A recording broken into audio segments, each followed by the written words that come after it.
함께하면 됩니다. 야! 함께하면 됩니다.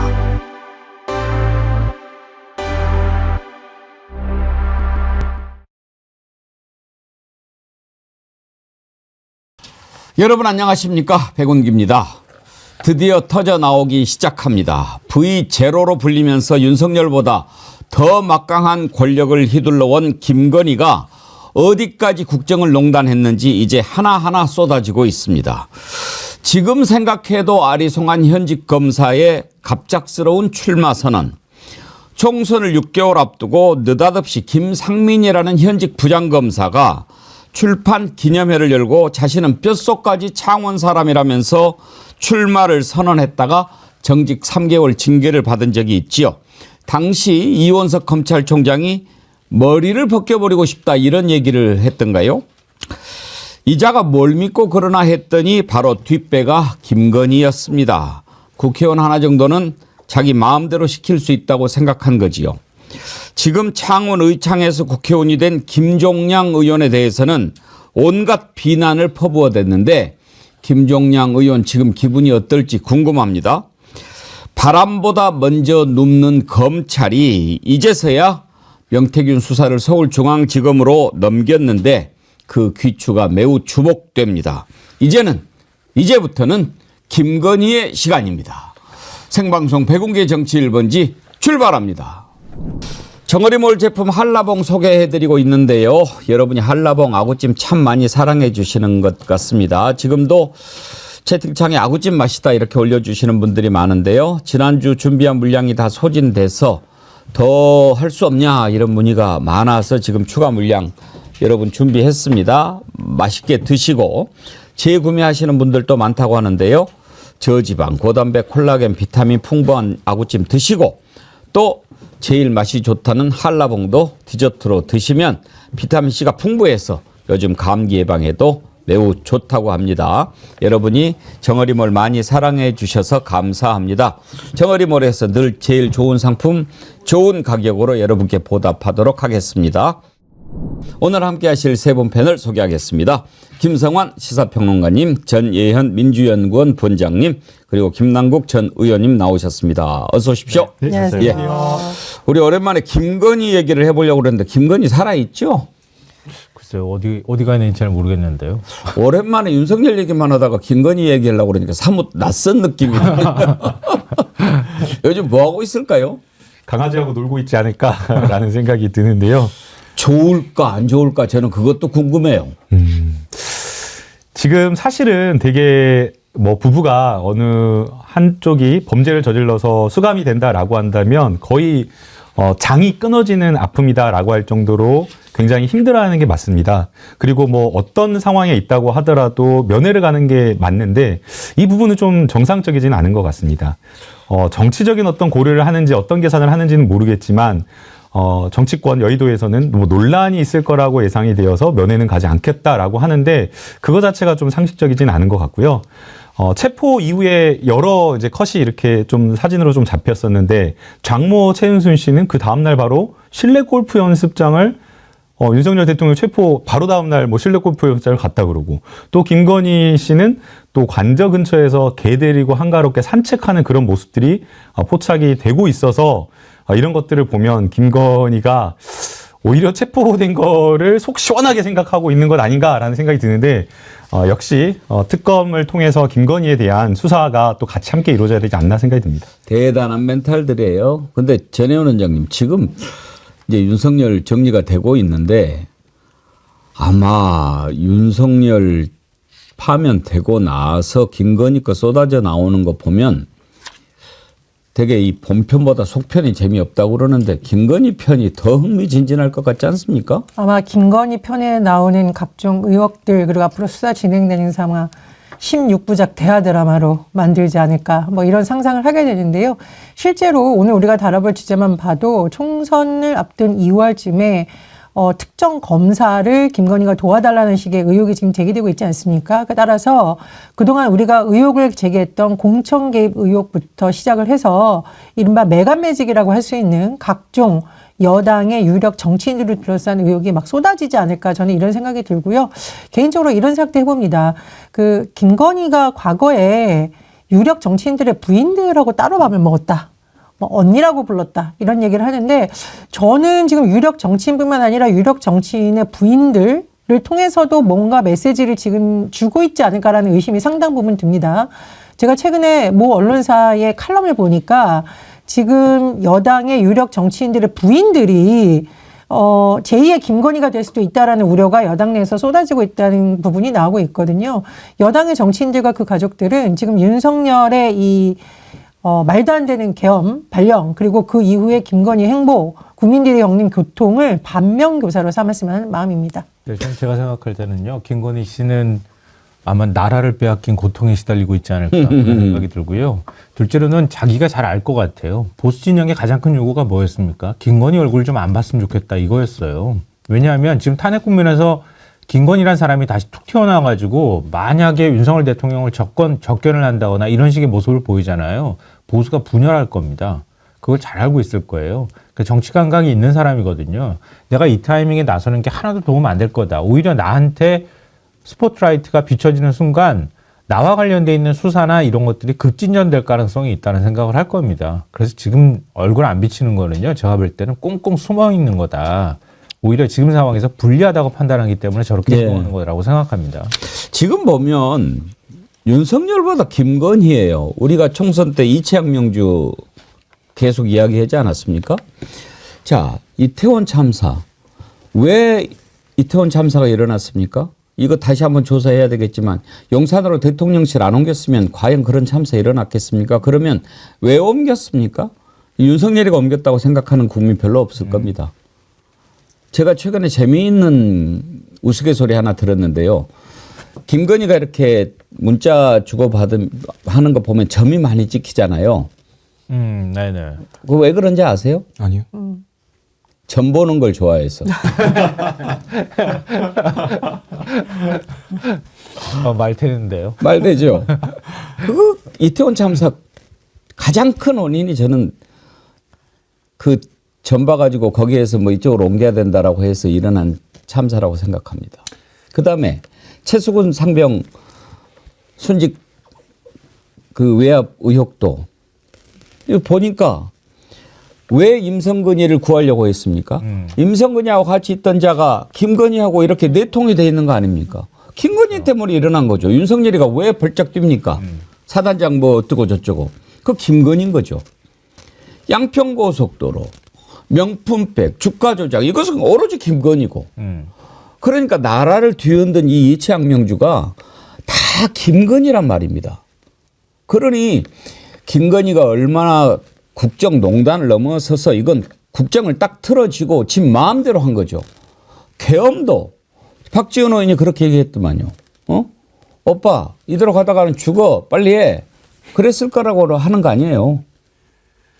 국정 곳곳에서 김건희가 제로 V1이었다라고 하는 게 사실은 확인되었습니다. 여의도에서는 그 사실 집권하고 임기 출범하고 한 6개월 차부터 그 소문이 들었었거든요. 그래서 농담처럼 V1이 김건희고 V2가 윤석열이다. 근데 윤석열이 아무 실권이 없다라고 했는데 그게 이번에 명태균 의혹에서 거의 다 드러났었죠. 청와대에서 용산에서 근무를 했다라고 하는 행정관이 통화를 하는데 세상에 윤석열은 바보 모질이라고 막 깎아내리면서 김건희 여사에 대해서는 심기를 거슬리지 않으려고 하고 뭐 안보실장이 조태용 안보실장이 또 바로 안보실장으로 가자마자 김건희 여사에게 잘 모시겠다라고 했다라는 이 이야기도 들려요. 그러면서 또 계엄 전날에는 하루 전날과 그 당일에 또 문자를 주고받았다라는 이야기. 그리고 인사와 관련된 부분 온갖 곳에서 김건희가 개입하지 않았다라고 하는 것이 뭐 확인되지 않은 것이 없기 때문에 저는 이 국정농단 사실 어떻게 보면 계엄과 내란을 수사하고 있지만 그 배후 왜 이게 동기가 되었는지 그리고 그 국정농단의 배후에 김건희가 있을 것이라는 것이 충분히 짐작이 되기 때문에 역시나 이것도 특검을 통해서 반드시 해결해야 되지 않나라는 생각이 듭니다.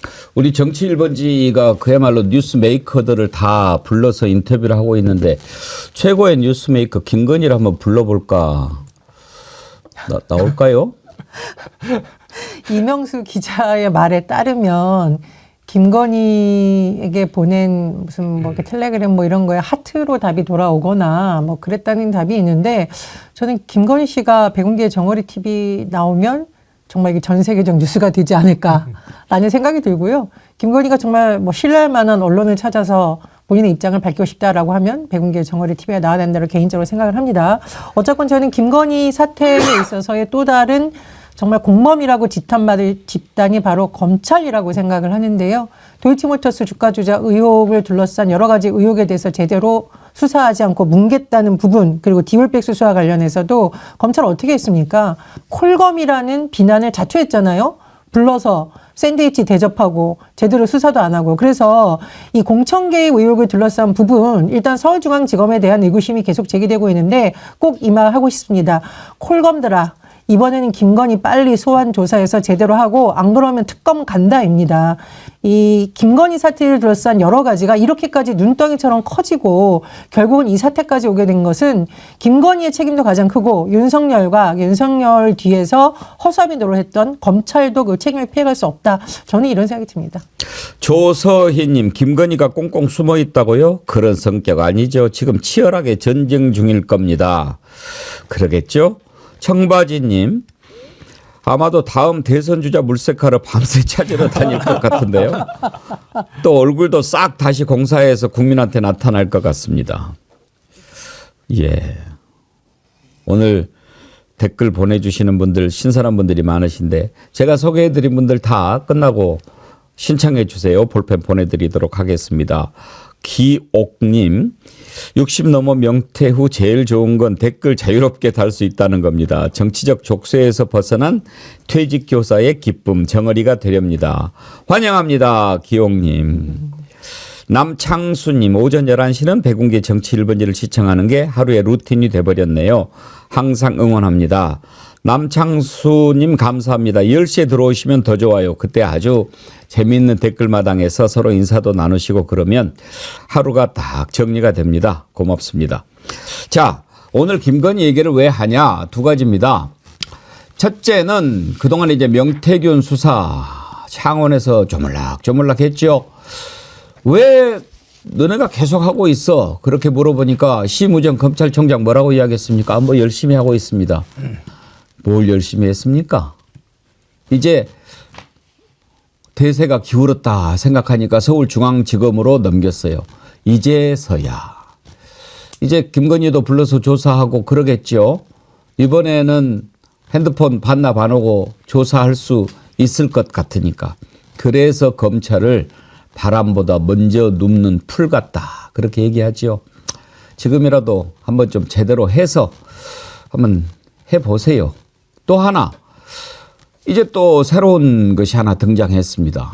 여러분 기억하시죠? 총선 전에 6개월 전에 느닷없이 무슨 현직 부장검사라는 자가 문자를 딱 설에 보냈어요. 저는 뼛속까지 창원 사람입니다. 그래서 어쩌라고? 왜 검사가 왜 그랬어? 너 뭐 출마할래? 그랬더니 아니 뭐 그런 건 아니고 뭘 아니긴 아니에요. 다 아는데. 그러더니 느닷없이 출판 기념회를 열어요. 현직 검사가. 왜 여는데? 아니나 다를까? 그러더니 현직 검사 신분을 달고 출마를 해요. 이원석 검찰총장 완전히 그냥 돌았죠. 근데 뭐 개인적인 그런 거는 얘기 안 하려고 합니다만 왜 그런 표현을 했는지는 모르지만 이원석 총장이 그때 아마 머리를 벗겨버리고 싶다 뭐 이런 이야기를 했지요. 그래서 이 자가 가발을 썼나 그런 생각도 좀 했는데 그런 말도 그때 있기는 했어요. 조직을 운영하는 검찰총장 입장에서는 용납할 수 없는 일이죠. 특히나 판사와 검사 수사기관에서 가장 중요한 게 정치적 중립이고 독립성이지 않습니까? 그리고 이 정권 들어서 정치검찰이다라고 하면서 오명을 썼던 게 바로 이 지금 정권의 검찰인데 검찰이 대놓고 아예 정치판으로 뛰어든다, 투신한다. 심지어는 그것도 현직 신분을 유지한 채로 한다고 하니까 그래도 그나마 검찰총장으로서는 약간은 상식은 있었던 것 같아요. 그래서 이거는 말도 안 된다라고 하면서 강력하게 비판을 했던 것으로 보이고요. 근데 그때 김상민 이 검사가 길이길이 이렇게 망둥이처럼 날뛰었던 이유가 어제 명태균 씨의 폭로로 좀 드러났던 것 같습니다. 사실은 어떤 뭐 지검장이나 뭐 판사, 부장판사 출신이나 정당의 공천을 받는다는 거 상당히 쉽지가 않거든요. 특히나 그 지역구에서 현역 의원이 버티고 있고 또 뭐 지방청장 출신의 경기지방청장이 김종일인가 아마 그런 것 같은데 그런 어떤 유력한 후보들이 있는 상황에서 공천을 받기가 쉽지 않은데 문자 돌리고 심지어는 출판 기념회까지 한다라고 했던 것은 아마 그 당시부터 이미 김건희와 모종의 커넥션을 가져가지고 든든한 내가 백이 있으니까 내가 거기에 침 발라놨다. 나는 거기에 따놓은 당상이다. 출마할 수 있다는 게 있었지 않았을까라는 생각이 들고요. 결국에는 이곳만 그랬겠냐라는 겁니다. 김건희가 뭐 여기저기 전화를 걸었잖아요. 이 창원 읍창 상당구를 공천하기 위해서 뭐 경남 도지사한테도 전화하고 막 이런 것들이 나오고 있기 때문에 결국에는 국민의힘, 내란의 힘의 공천 전반을 다 다시 수사를 해야 되지 않을까 생각이 듭니다. 그때부터 뭐지? 김건희인가? 얘기가 있기는 있었어요. 네네. 맞습니다. 근데 결국은 이제 출마를 했단 말이에요. 뒷배가 김건희라는 게 이제 드러났는데 그때도 김건희가 뭐가 있겠지 했는데 왜 김건희가 이자를 출마를 시키려고 했을까 하는 것도 조사를 좀 해봐야 될 것 같습니다. 뭐 조국 수사를 열심히 했다? 그것 가지고는 해명이 안 되고 전혜원 원장님, 네. 뭘까요? 뭘 돈 받아 먹었을까? 제가 추론을 그냥 해보건데 일단은 뭔가 부당한 지시를 했고 도와줬으니까 그 대가로 공천을 준 게 아닐까 이런 의심이 들죠. 왜냐하면 김영선 전 의원 사례가 딱 그런 거 아닙니까? 사실상 명태균을 통해서 여론 조작을 한 것이 아닐까라는 의구심이 있는데 그 대가를 누가 줬느냐. 김영선 전 의원이 공천을 받게 해주고 김영선 전 의원이 국회의원한테 세비 받아가지고 뭐 벌벌벌벌 떨면서 돈 주면서도 굽신굽신하면서 줬다 이런 것을 볼 때 상당히 좀 뭔가 제가 메가매직이라는 표현 쓰잖아요. 그런 커넥션이 있었던 게 아닐까 굉장히 의심스럽고요. 저는 조국 전 장관에 대한 열등감, 문재인 정부에 대한 열등감 이런 거를 이 사람이 조국 전 장관을 가혹하게 수사함으로써 윤석열 당시 검찰총장에게 충성을 했던 부분도 혹시 심리적으로 좀 영향이 있었던 것이 아닐까라는 생각이 드는데 어쨌든 참 기괴한 윤석열 김건희 부부입니다. 아니 어떻게 대통령이 돼가지고 그리고 대통령의 배우자가 돼서 한다는 행동이 이런 행동입니까? 다른 것도 아니고 메간매직 의혹이 있는 거 정말 부끄럽지 않습니까? 이거 검찰에서 제대로 수사를 할지 모르겠는데 정말 특검을 해서라도 낱낱이 밝혀야 되고요. 명태균의 휴대전화에 지금 약 100여 명이 넘는 여권 유력 정치인들의 번호가 저장되어 있다라고 하는데 이게 단순히 김상민 전 검사에 대한 뿐만 아니라 관련된 사람들에 대한 정말 끝장 수사라고 할 정도로 한 번은 털고 가야 된다는 생각이 듭니다. 명태균이가 부탁한 거는 아닌 것 같아요. 왜냐하면 명태균하고 통화한 내용 이제 그 녹취 복기록이라고 하는 게 나왔는데 거기 보면 명태균이 이 사람 안 된다 이러면 큰일 난다 그렇게 얘기했다는 거 아닙니까? 네, 맞습니다. 그럼 명태균 씨는 계속 끊임없이 김영선 공천을 마지막으로 자기 희망으로 이제 생각했던 거니까요. 그 상황에서 갑자기 난데없이 김상민 검사를 공천을 주십시오 이렇게 얘기를 해버리니까 명태균 씨 입장에서 동의하기가 쉽지 않았을 것 같다 이런 생각이 드는데요. 저는 이번 복귀한 문장 하나를 이렇게 살펴보면서요. 야 이거 엑기스다. 김건희가 어떤 사람인지를 아주 명확하게 보여주는 거다 이런 생각이 들었는데요. 정무적 판단도 들어가고요. 당이 어떻게 움직이는지도 다 파악하고 있는 거예요. 그리고 김상민을 김상민이 들어갈 수 있도록 여론 조작을 해주세요. 이렇게 얘기한 거거든요. 봐보세요. 김상민 검사는 조국 수사 때 정말 고생 많이 했다. 이렇게 얘기하거든요. 이 조국 수사 정치 수사 했다는 얘기랑 마찬가지잖아요. 그거 지금 내가 챙겨주겠다는 얘기거든요. 결국 조국 수사 때문에 내 남편이 대통령이 될 수 있었어. 그런 인식을 갖고 있다고 볼 수 있고요. 그 다음에 그 김영선 의원은 어차피 컷오프라면서요. 이렇게 얘기했어요. 아니 총선이 2달 남았는데 무슨 컷오프를 하고 말고를 자기가 어떻게 알겠어요. 다 알고 있는 거거든요. 이철구 윤양홍 의원 얘기도 언급을 해요. 끊임없이 이런 사람들한테 윤핵관들하고 소통을 했다는 얘기가 되거든요. 그리고 윤한홍 의원도 맞다고 하면서 김상민 검사가 의창구 국회의원이 되어야 한다고 했다. 이렇게 얘기를 했다는 거예요. 윤한홍 의원하고 소통을 했다는 얘기가 되는 거잖아요. 그러니까 이런 것처럼 그리고 또 이런 얘기도 있어요. 김용량은 문재인 정부의 부역자이고 지난 대선 때 누가 대통령이 될지 모른다면서 집에서 놀다가 대선 끝나니 한자리 하려고 기어나온 기회주의자다. 김종량이란 사람에 대해서도 이런 식의 평가를 할 수 있는 사람이에요. 그러니까 보통 배우자라 하더라도 정치를 아무리 알아도 이런 식의 문자를 누군가에게 얘기한다는 것도 상상할 수가 없고 한다 하더라도 이런 식의 표현들은 안 쓴다는 거예요. 이 얘기 듣고 김종량 한 표 늘었네 그런 생각이 들더라고요. 김종량 의원 기분이 어떠겠어요? 이런 기분 엄청 나쁘죠. 이제 김건희 특검하면 찬성하지 않겠어요? 그러고도 안 하면 벨이 없는 사람이죠. 찬성을 안 할 것 같은데 벨이 없는 사람이 맞을 것 같습니다. 왠지. 저는 이런 의심도 듭니다. 사실상 윤석열 검찰총장 시절부터 김건희가 검찰 내의 인사에 관해서 좌지우지 의견을 냈던 게 아닐까. 그래서 이른바 김건희 라인을 구축하려는 야망이 있었던 게 아닐까 생각이 들어요. 왜냐, 본인과 본인 가족을 둘러싼 여러 가지 문제가 있으니까. 그래서 저는 이게 어쨌든 수사 거래의 측면도 상당히 의심이 된다. 어쨌든 검찰이 한번 털었다 하면 어떻게 된다라는 것을 본인들이 직접 체감한 사람이니까 과거에 한동훈, 그리고 이번에 문제 제기가 된 김상민 이런 사람들을 볼 때 내 남편을 거치지 않고 내가 직접 검찰 조직을, 검사들을 얼마든지 좌지우지할 수 있어. 내 라인을 만들 수 있어. 감히 나랑 내 가족들, 내 친정엄마를 수사해? 이런 마음을 갖고 있었던 게 아닌가. 그런 부분도 좀 상당히 의심이 됩니다. 하여튼 지금 뭐 이렇게 나오는 것은 사실 앞으로 터져 나올 것에 비하면 예고편에 불과할 겁니다. 우리가 한번 살펴볼 텐데요. 표고버섯이 조아님, 건이야 학교 가자. 내란 우두머리 악의축 용산에 불똥 있는 옆동으로 학교에 가자. 학교 가기 전에 네가 데리고 있던 아가는 좋은 곳으로 입양하고 가는 거니? 그런 거니? 거니?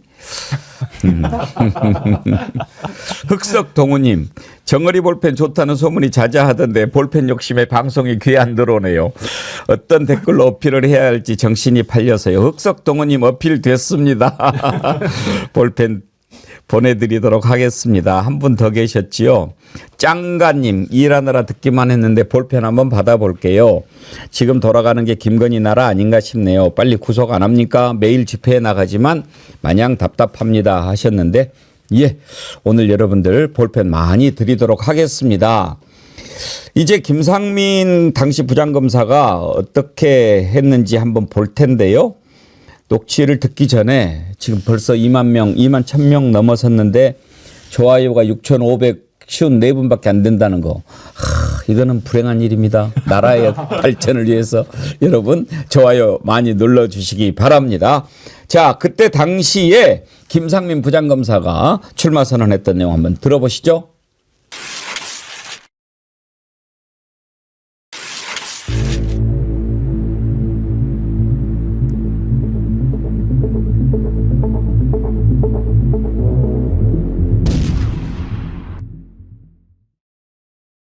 현직 검사지만 현직 검사로서의 활동을 전혀 안 하고 있는 상황이고요. 동문 선배님한테 보냈던 의례적인 문자 메시지입니다. 예, 그랬어요. 네, 의례적으로 하셨군요. 그래서 의례적으로 떨어지고 의례적으로. 근데 떨어지고 나서도 전혜원 원장님 또 국정원에 무슨 특보로 보냈더라고요. 네, 맞습니다. 그래서 대한민국 자리가 다 지자리야.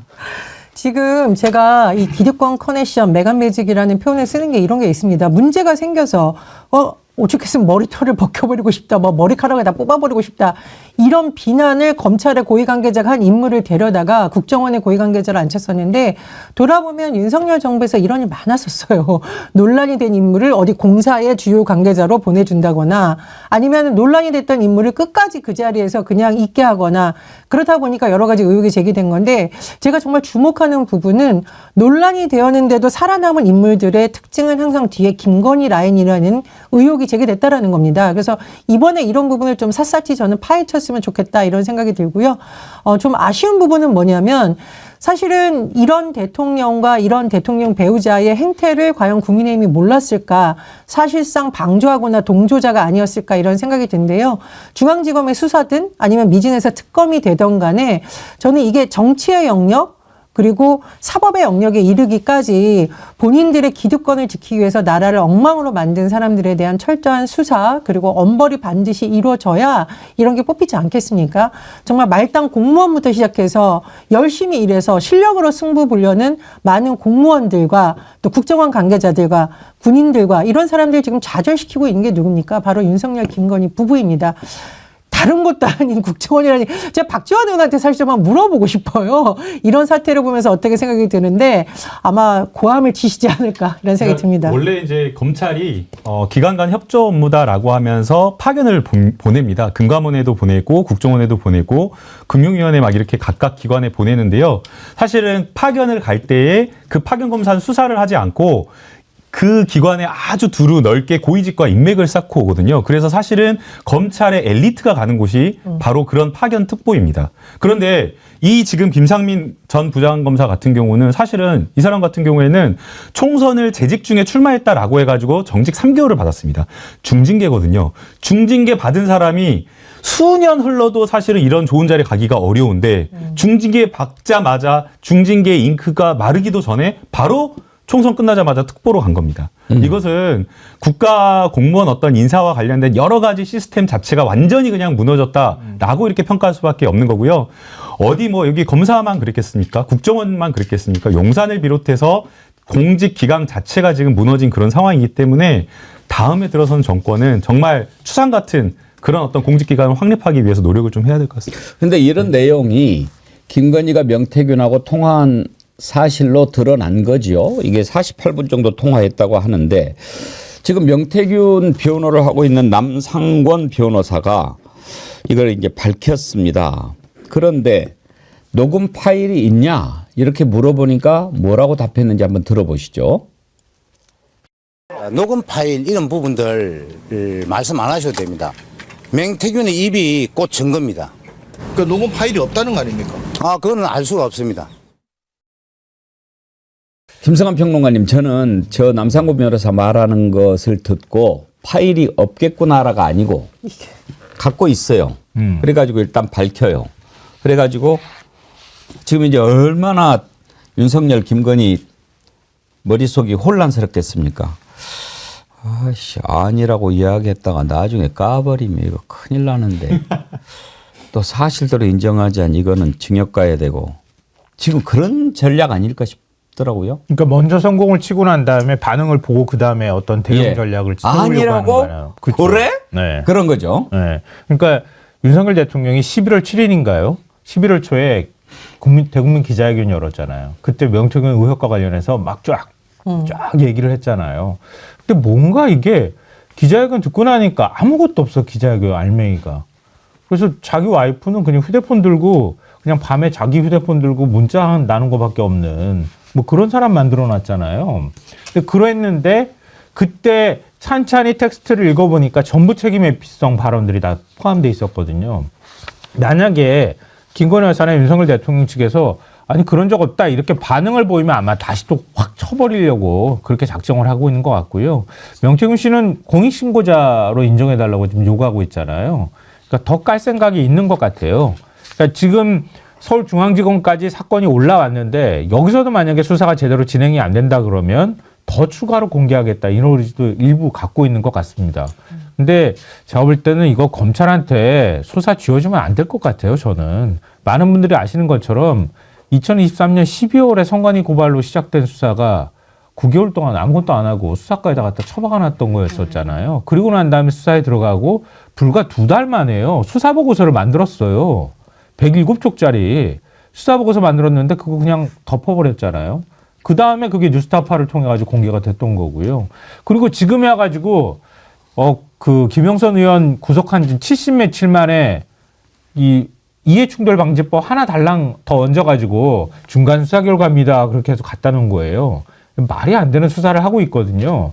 그러니까 어린아이한테 욕심은 잔뜩 많은데 떡을 지어주니까 배가 불러가지고 떡은 못 먹는데 남 죽이는 실은 뭐 희한한 지금 상황인 것 같아요. 특검으로 안 넘어가게 만들기 위해서 지금 이렇게 하는 것 같아요. 어제 그 창원지검에서 서울중앙지검으로 넘긴다고 하니까 일부에서는 평론가나 뭐 금태섭 전 검사 출신의 정치인은 여론이 바뀌니까 윤석열이 탄핵되려고 하니까 서울중앙지검에서 먼저 뭐 들어 누워가지고 막 수사하는다라는 식으로 이야기를 하는데 믿을 수가 없습니다.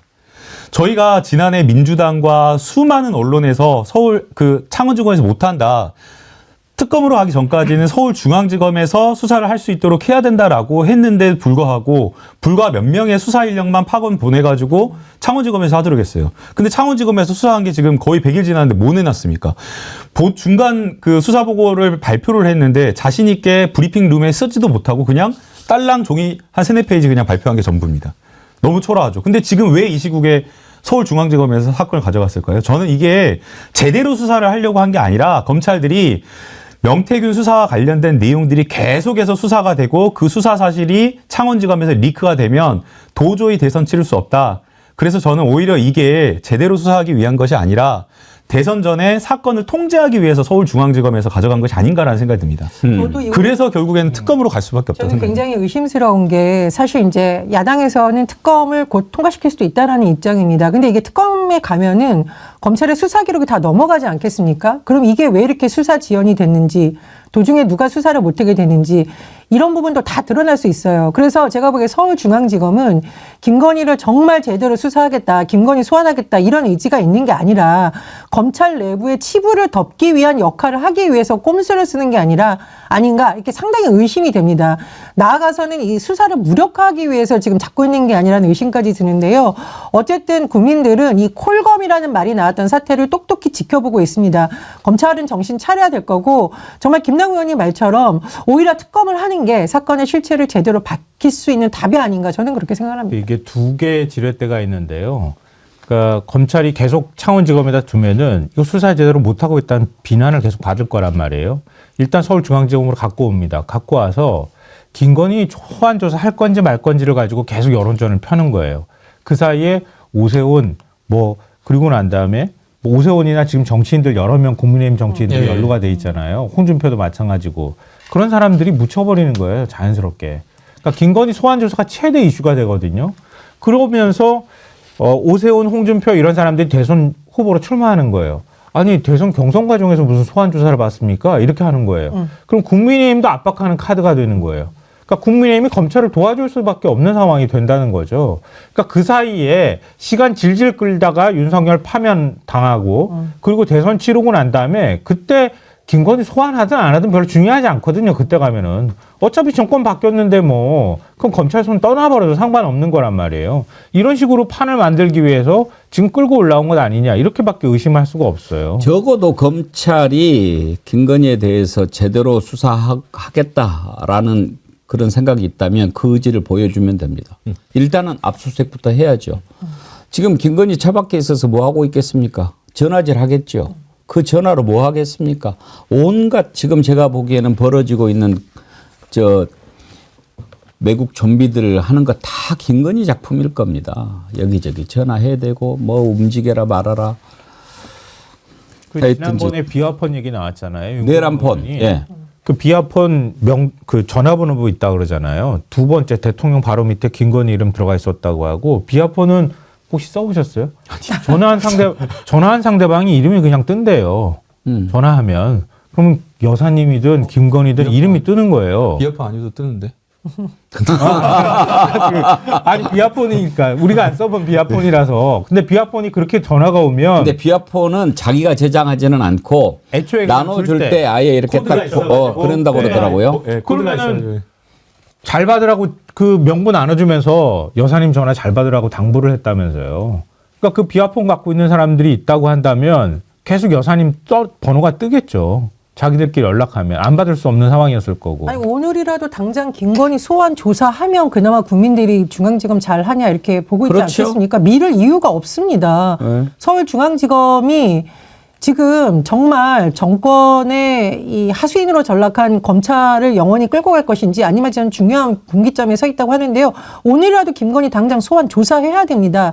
지금 이 시간에도 증거인멸하고 있고 그런 걸 그대로 방치하고 있는 거 아닙니까? 저는 민간인 김건희 당장 소환 조사해라 이 말씀 꼭 드리고 있습니다. 그러면 국민들이 조금 인정해 줄 거예요. 근데 야당이 계속 밀어붙이는 것처럼 조금 인정하고요. 네. 그래도 검찰은 해체입니다. 그렇죠. 절대 안 속습니다. 끝까지 하고 해체하라고. 예, 조금만 인정하고 그래도 역시 결론은 수사기소 분리하고 검찰개혁 완전히 이루어야 되고요. 항상 검찰은 정권이 사실은 힘이 빠지고 권력이 사실은 다음 미래 권력으로 옮겨갈 때에 그 정권의 치부를 들고 나와가지고 갈아타게 하고 그러면서 정치검찰로서 이 권력을 유지해 왔었는데요. 절대 김건희를 뭐 수사하고 뭐 한다고 하더라도 국민이 속고 박수치면 안 된다고 생각합니다. 다음 정권에서는 반드시 수사기소 분리, 검찰개혁 속전속결로 해야 됩니다. 근데 제가 야당에서 이 법안 통과시킨다 하더라도 최상목 권한대행이 거부권 또 행사할 가능성이 매우 높다고 생각해요. 그 사이에 검찰이 아니 수사기소 분리는 이제 집권하고 하는 거죠. 뭐 그 뜻으로 얘기하는 건 아니고요.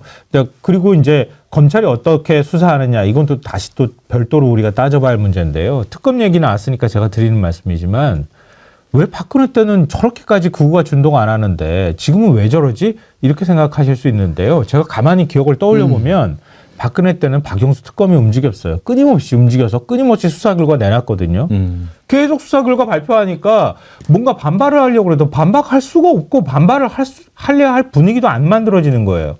근데 이번에는 특검으로 못 가게 꽉 막아놨잖아요. 권한대행이 묶어놔가지고. 특검 하나도 못 받고 그냥 시간만 계속 끄는 상황이 오니까 내란의 고통이 점점 국민들 사이에서 잊혀지고 엉뚱한 걸 가지고 얼마든지 선전선동이 가능한 판이 만들어졌다. 그러니까 이게 사실은 보수의 아주 끈질긴 반동이라고 생각하는데요. 그 반동의 중심에 최상목 권한대행이 서 있는 겁니다. 제가 볼 때는. 지금 명태균이 김건희한테 대통령 경호처 인사 청탁한 정황도 확인이 되고 있습니다. 뉴스타파 보도로요. 드러날 것들이 한두 가지가 아닐 텐데 기다려. 줄을 서시오. 줄을 서 있을 사람들이 많습니다. 김건희 얘기는 오늘 내일로 끝날 일이 아니니까 오늘은 이 정도로 하고 다음으로 넘어가도록 하겠습니다. 다음에 다뤄볼 것은요. 김현태라는 사람입니다. 707 특임단장이죠. 그때 계엄 당일날 국회에 쳐들어갔던 707 부대 단장인데 나 이 친구 잘 모르겠어요. 그 다음날 바로 거리에서 코 훌쩍거리면서 막 울고 부하들은 모두 뭐 내 책임입니다. 막 이렇게 이야기했던 사람 아닙니까? 그런데 요즘 왜 그럴까요? 한번 생각을 해봅시다. 제가 생각하기에는 좀 이렇게 뭐라고 그럴까? 단순 무식해서 막 그렇게 하는가? 아니면 감정이 왔다 갔다 하는 사람인가? 가장 의심이 가는 것은 뭔가 회유를 당했을 것 같기도 한데 그건 제 생각이고 우리 패널님들은 어떻게 생각하는지 한번 이자의 최근 발언을 듣고 이어가 보겠습니다.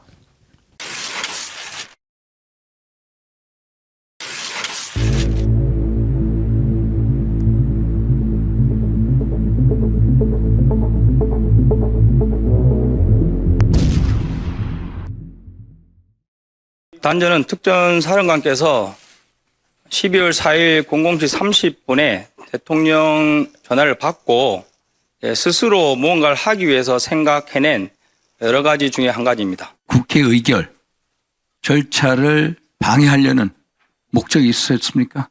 없었습니다. 오직 통제 임무만 생각하셨던 거죠. 건물 봉쇄 후 건물을 확보하라는 지시를 이행하는 과정에 상황이 종료되었습니다. 본인은 본인의 의지로 사실을 말씀하신다고는 하셨으나 조금 왜곡될 수 있겠구나 하는 개인적인 생각을 해봤습니다. 저는 저자가 얘기하는 걸 들으면서 먼저 든 생각이 네가 뭘 한다고 그리고 네 하나가 뭐 그렇게 왔다 갔다 한다고 본질이 달라지겠니 하는 것 하나. 그다음에 저는 맨 처음에 나와서 이렇게 코 훌쩍거리면서 이야기할 때도 그렇게 대단하게 보지는 않았어요. 좀 너무 가벼워 보였다고 할까요? 근데 아니나 다를까 저런 모습을 보이는데 왜 저렇게 왔다 갔다 하는 걸까요? 김남국 의원님 분석은 어떻습니까? 저는 사실 속았습니다. 앵커님은 속지 않았다고 했는데 저는 그때 아 저게 참 군인이다라고 생각을 했었는데 지금 보니까 참 군인은커녕 검찰에 정치 검찰에 있다라고 하면 여기는 정치 군인이구나라는 그 생각이 들 정도였는데요. 곽종근 사령관과 김현태 단장 두 사람 말 중 어떤 사람의 말이 진실일까 생각해 보면 답은 정해져 있습니다. 일관되지 않고 말이 자꾸 바뀌고 자신의 말을 합리화하기 위해서 계속 말을 보태는 사람, 그 사람이 저는 거짓말을 하고 있다고 생각하는데요. 바로 그게 김현태 단장이라고 저는 생각합니다. 처음에 들어갔을 때는 그냥 위로 지시받아갖고 그냥 아무것도 모르고 들어갔다는 식으로 이야기를 했는데 지금 막 말이 바뀌면서 최초의 진술을 다 뒤집고 케이블 타이도 그게 뭐 체포하려고 했던 것이 아니고 무슨 문을 잠그려고 했다라고 하는 뭐 말도 안 되는 거짓말을 한다던가 아니면 본인이 알지도 못하는 윤석열로부터 뭐 체포나 단전 단수 지시받지 않았다. 그거 왜 네가 윤석열하고 통하냐? 그 상관없는 진술이거든요. 근데 이러한 어떤 본인이 해서는 안 될 어떤 진술까지 나아가면서 적극 윤석열 내란 수계를 옹호하는 이런 모습을 보면서 처음에 보였던 국민 앞에서 눈물을 흘리던 그 김현태 단장의 모습은 뭔가 저거는 진짜 그야말로 본인이 빠져나가기 위해서 자신만 살아남는 어떤 쥐구멍을 만들기 위해서 거짓 눈물로 국민을 속이려고 했던 것 아닌가 생각이 되는데요. 중요한 거는 이런 것들이 다 저는 수사기관에 다 역사의 기록이 되고 결국에는 양형에 아주 안 좋게 참작되어야 된다고 생각합니다. 어리석은 자입니다. 어리석은 자인데 저는 이 김현태라고 하는 사람 가족한테는 좀 죄송한 말씀인데 저는 최근에 이렇게 군인들이 뭐 이렇게 하는 걸 보면서 가족들 생각을 많이 합니다. 그러면 가족들이 이 사람한테 미치는 영향, 그게 근데 꼭 일방적이지는 않거든요. 상호작용입니다. 예를 들어서 내가 군인으로서 평소에 정말 군인다운 모습을 보이고 살았으면 그 가족들이 이런 일이 생겼을 때 당신 군인답게 해라라고 이야기를 합니다. 근데 말만 군인이지 비루하게 살았으면 가족들이 이럴 때 야, 너 뭐하러 나서 그러다가 너 죽어 그냥 지금 그냥 저기 해 이렇게 하게 된단 말입니다. 우리가 박정훈 대령 때 보지 않았습니까? 그 가족들이 어떻게 했습니까? 아버지를 믿습니다. 왜? 평소 박정훈 대령이 군인은 어떻게 한다. 그런 모습을 보여주는 삶을 살았기 때문에 그러는 거예요. 그런데 지금 이자는 어떻게 합니까? 아까 케이블타이 이야기하셨는데 그것도 보십시오. 본인이 무슨 이야기를 했는지조차 기억을 못하는 것 아닐까요? 그러면 적어도 계엄 당일날 곧바로 코찔찔 짜면서 이야기했을 때 그 말에 거짓이 들어갈 틈이 있겠습니까? 그때 케이블타이 사람 묶는 용도라고 본인이 자기 입으로 얘기를 했어요. 그리고 이제 와서 케이블타이를 문짝을 잠그려고 했다라고 하면 그걸 누가 믿겠습니까? 이따 김병주 의원님 주불리 안보 특강 할 때 물어볼 텐데 케이블타이로 문짝 잠글 수 있는가 한번 물어볼게요. 그때 당시에 했던 이야기 그리고 나중에 헌재에 나와서 했던 이야기를 들어보면 이자가 왜 이렇게 됐는가 생각해 보는데 도움이 될 것 같습니다. 그래서 준비했는데 들어보시죠. 인원을 포박할 수도 있으니 케이블타이 이런 것들을 원래 휘다는 거지만 잘 챙기라고 다시 한번 강조했었습니다. 봉쇄를 해야 되는데 문을 잠가야 되는데 케이블타이 넉넉하게 챙겨라. 문을 봉쇄할 목적으로 봉쇄하기 위해서 그러니까 사람은 전혀 아닌. 네. 아니 김성환 평론가님 예를 들어서 맨 처음에 문을 잠글 목적으로 케이블타이를 가져갔다라고 얘기를 했다가 나중에 사람을 묶으려고 했다라고 하면 그거는 상식적으로 이해가 돼요. 근데 맨 처음에 사람을 묶으려고 케이블타이 갔다고 지 입으로 이야기해놓고 그 다음에 문을 잠근다라고 하면 저 애가 바보든지 거짓말하든지 둘 중에 하나 아닙니까? 그래서 저는 어리석다고 생각해요. 부하들이 지금 지켜보고 있다고 생각해요. 부하나 육사 출신이거든요. 육사 나왔다고? 네. 그럴 부하. 리가. 아니 그 ROTC 뭐 아니었어요? 저는 제가 알기로는 육사 나온 것으로 알고 있어요. 육사에 대한 모독인데 그 위아래 선배들, 후배들, 부하들 다 지켜보고 있는 거거든요. 조성현 수방사 1경비단장이 뭐라고 했습니까? 저는 의인 아닙니다. 지금 있는 그대로 얘기합니다. 그러면서 한 얘기가 뭐냐면요. 제가 아무리 거짓말을 해도 부하들은 다 알기 때문에 일체 거짓말을 할 수도 없고 해서도 안 된다고 생각합니다. 이렇게 얘기를 했단 말이에요. 그러니까 부끄럽지 않아야 되는 거예요. 부하들한테. 왜냐하면 부하들은 다 알고 있어요. 어떤 지시를 했는지. 지금 말을 못할 뿐이에요. 그리고 나설 필요가 없기 때문에 안 나서는 측면도 있단 말이에요. 근데 지금 707 특임단에 그 밑에 부하들, 하사관이나 이런 사람들 조만간 여는 사람이 한 명도 없을까요? 지시받았다는 얘기 하는 사람이 한 명도 없을까요? 그리고 곽종훈 사령관이 화상회의를 전투통제실에서 할 때 그때 윤석열 대통령 전화 받고 복명복창했다는 거 아닙니까? 끌어내 그러면 네 끌어내겠습니다 이렇게 했다는 거 아니에요. 근데 자기만 못 들었다고 얘기할 수 있겠어요? 나중에 검찰에서도 조사할 때 했다는 거 아니에요? 다른 부하들이 자기한테 그런 말을 했다고 들었다 이렇게 얘기했단 말이에요. 한 바퀴 돌아서 사실은 그런 지시가 있었다는 사실을 인정했단 말이에요. 근데 이런 식으로 얘기를 하는 거예요. 제가 볼 땐 자기 살자고 하는 얘기예요. 자기 살자고 어리석은 선택하는 거거든요. 그래서 군 내부에서도 그렇게 평가가 안 좋을 거라고 생각합니다. 이런 식으로 하는 것도 말이 안 되는 거고요. 제가 볼 때는 너무 완벽하게 거짓말하기에는 자기도 캥기는 거예요. 그러니까 어떻게 얘기하느냐면요. 곽종훈 사령관이 검찰에 가가지고 자수를 했는데 자수서에 끌어내는 표현이 없더라. 이렇게 얘기를 해요. 끌어내라는 말을 하지 않았다는 말도 안 해요, 사실은. 그리고 곽종훈 사령관이 얘기했거든요. 대통령 관련 사안인데 이걸 그냥 적나라하게 얘기가 어려워서 순화시켰다, 표현을. 이렇게 얘기를 했단 말이에요. 그러니까 그렇게 얘기를 하고 자기가 그동안에 계속 주장했던 게 150명 되지 못하도록 하라 라는 얘기는 분명히 들었다고 얘기한단 말이에요. 아니 국회의사당에 150명이 어디가 있어요. 의사당 안에 들어가 있지 않았겠어요? 국회의원이라는 걸 왜 모르겠어요. 아무리 그래도 바보가 아닌데 육사 나오고 다 나름 공부도 열심히 하고 똑똑한 친구인데 그 뻔히 그 의미 아는데도 저런 식으로 얘기를 하는 거예요. 그리고 단전 지시 없었다고 얘기를 하는 것도요. 곽종훈 사령관이 단전 지시를 안 받았다고 자기는 받았는지 안 받았는지 몰라요. 자기가 대통령한테 안 받았다는 얘기를 하고 있는 거거든요.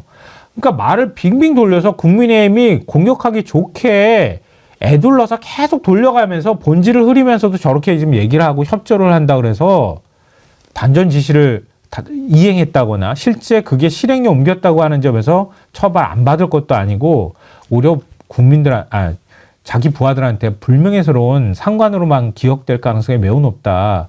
자꾸 어리석게 저렇게 얘기하지 마시고 그냥 차라리 자신 없으면은 그냥 조용히 계시라 이런 말씀 드리고 싶어요. 박정훈 전 대령님하고 너무 비교되지 않습니까? 전 대령 아닙니다. 현 대령입니다. 예. 죄송합니다. 박정훈 대령님 이제 얼마 전에 김근태상 전회 수상했던 분으로 이제 오신 거 봤었는데 제가 왜 그분을 존경하고 많은 국민들이 우리가 박정훈이다라고 외칠 수 있었던 이유가 뭡니까? 본인의 안위를 생각한 것이 아니라 최상병처럼 억울한 일이 또 있어서는 안 된다. 너 같은 억울한 죽음이 없도록 하겠다. 그래서 진실을 밝히겠다. 어떻게 보면 개인의 사리사욕을 보이고 군인으로서의 정신을 지키고자 했던 그것 때문에 많은 분들이 의인이라고 칭하고 우리 백운기의 정어리 TV도 응원하고 많은 분들이 그분을 위해서 함께 서려고 했던 겁니다. 그런 군인을 우리가 봤던 국민들이 지금 이 김현태 단장을 보면서 참 씁쓸함을 감출 수 없는데 지금 혹시 본인만 살겠다고 말을 번복하고 그러는 것이 아닐까 책임 떠밀게 하고 빠져나가려는 게 저는 참 서글프다라는 생각이 듭니다. 물론 가장 큰 문제는 윤석열이고 또 그런 지시에 부하내동하는 일부 고위직인데 지금 본인이 무슨 말을 하는지 많은 군인들이 지켜보고 있지 않겠습니까? 그래서 참 군인 박정훈과 이거 무슨 표현을 써야 되겠습니까? 참 허위 군인이라고 해야 될까요? 이 김현태를 보는 국민들이 두 사람의 모습을 좀 극명하게 비교하지 않을까 생각이 듭니다. 저는 사실 그날 아침에 김현태가 나와가지고 이야기할 때 네. 어떤 생각을 했냐면 저 위험한데 그런 생각을 했습니다. 왜냐하면 707 부대는 특수부대잖아요. 어떻게 보면 우리가 707이라고 하는 이름을 그때 알게 됐지 그전에 알기나 했겠습니까? 그리고 그 707 부대 자체가 군사 기밀이에요. 그리고 그 단장은 누군지 하는 것도 정말 기밀이에요. 그 북한이 알면 되겠습니까? 그러면 여러 가지로 특수부대를 해야 할 수 있는 여지가 많이 생기잖아요. 근데 지가 뭔데 나와가지고 그걸 밝히겠다라고 하는 그 의지는 가상했으나 그렇다면 여러 가지 다른 방법이 있을 거예요. 얼굴을 가린다든지 뭐 조용한 데서 뭐 한번 얘기를 한다든지 길거리 한가운데서 딱 나와가지고 그 군사 기밀인데 경박하구나 경솔하구나 그런 생각을 했는데 지금 이렇게 돌아서는 모습을 보면서 꼭 그렇다는 것이 아니라 돌아선다면 내가 잘못 판단했다면 뭐 그런 이야기를 하든지. 그런데 케이블 타이만 봐도 그걸 말도 안 되는 문짝을 잠그겠다는 식으로 이야기를 하면 내 스스로 내가 돌아선 이유를 설명을 못하는 거 아닙니까? 그 뒤에 어떤 자식이 있는 겁니까 지금? 참 불쌍한 자입니다. 너무나 안타까운 선택을 저는 했다고 생각을 합니다. 사실은 국민 앞에 나와서 눈물을 흘리면서 부하들은 아무 책임이 없다. 김용현 전 국방부 장관에게 이용당한 것뿐이다라고 이렇게 이야기했을 때 많은 국민들이 사실은 응원하고 너무 짠하게 생각을 했었습니다. 근데 지금 이 김현태 단장 기소되지 않았거든요.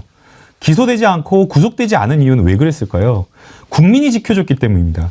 국민이 정의로운 군인이라고 생각하고 바른 군인이라고 생각하고 국민이 지켜줬기 때문에 거기까지 구속수사로 나아가지 않은 건데 지금은 거꾸로 본인이 했던 여러 가지 진실을 다 교묘한 거짓말로 뒤집고 오히려 내란을 지금 옹호하는 데 줄을 섰어요. 그러면 이 사람을 어떻게 수사기관에서 봐줄 수 있겠습니까?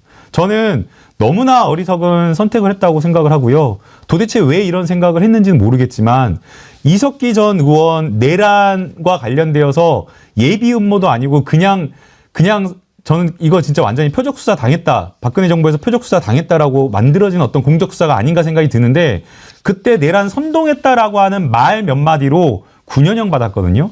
그러면 김현태 장장은 중요 임무 그 국회로 아예 부대원 유리창 깨고 들어가가지고 단전단수 지휘하고 했던 이 책임자라고 한다면 몇 년형 나올까요? 저는 너무나 어리석은 선택했다고 생각하고 역사에도 아까 앵커께서 가족 이야기를 했는데 가족에게도 부끄러운 선택을 저는 했다고 생각합니다. 어제요 국회에서 이자를 불러가지고 이야기를 했는데 부승찬 의원이 그런 얘기를 했어요. 한번 본인이 한 거를 다시 봐라. 응?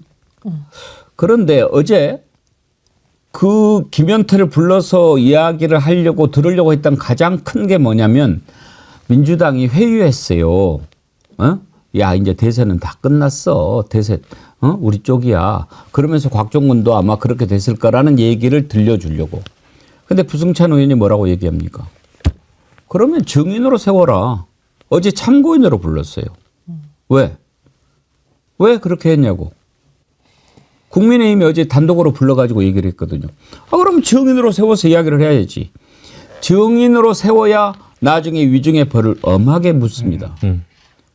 그런데 지금 참고인이니까 거짓말을 해도 봐주는 거예요.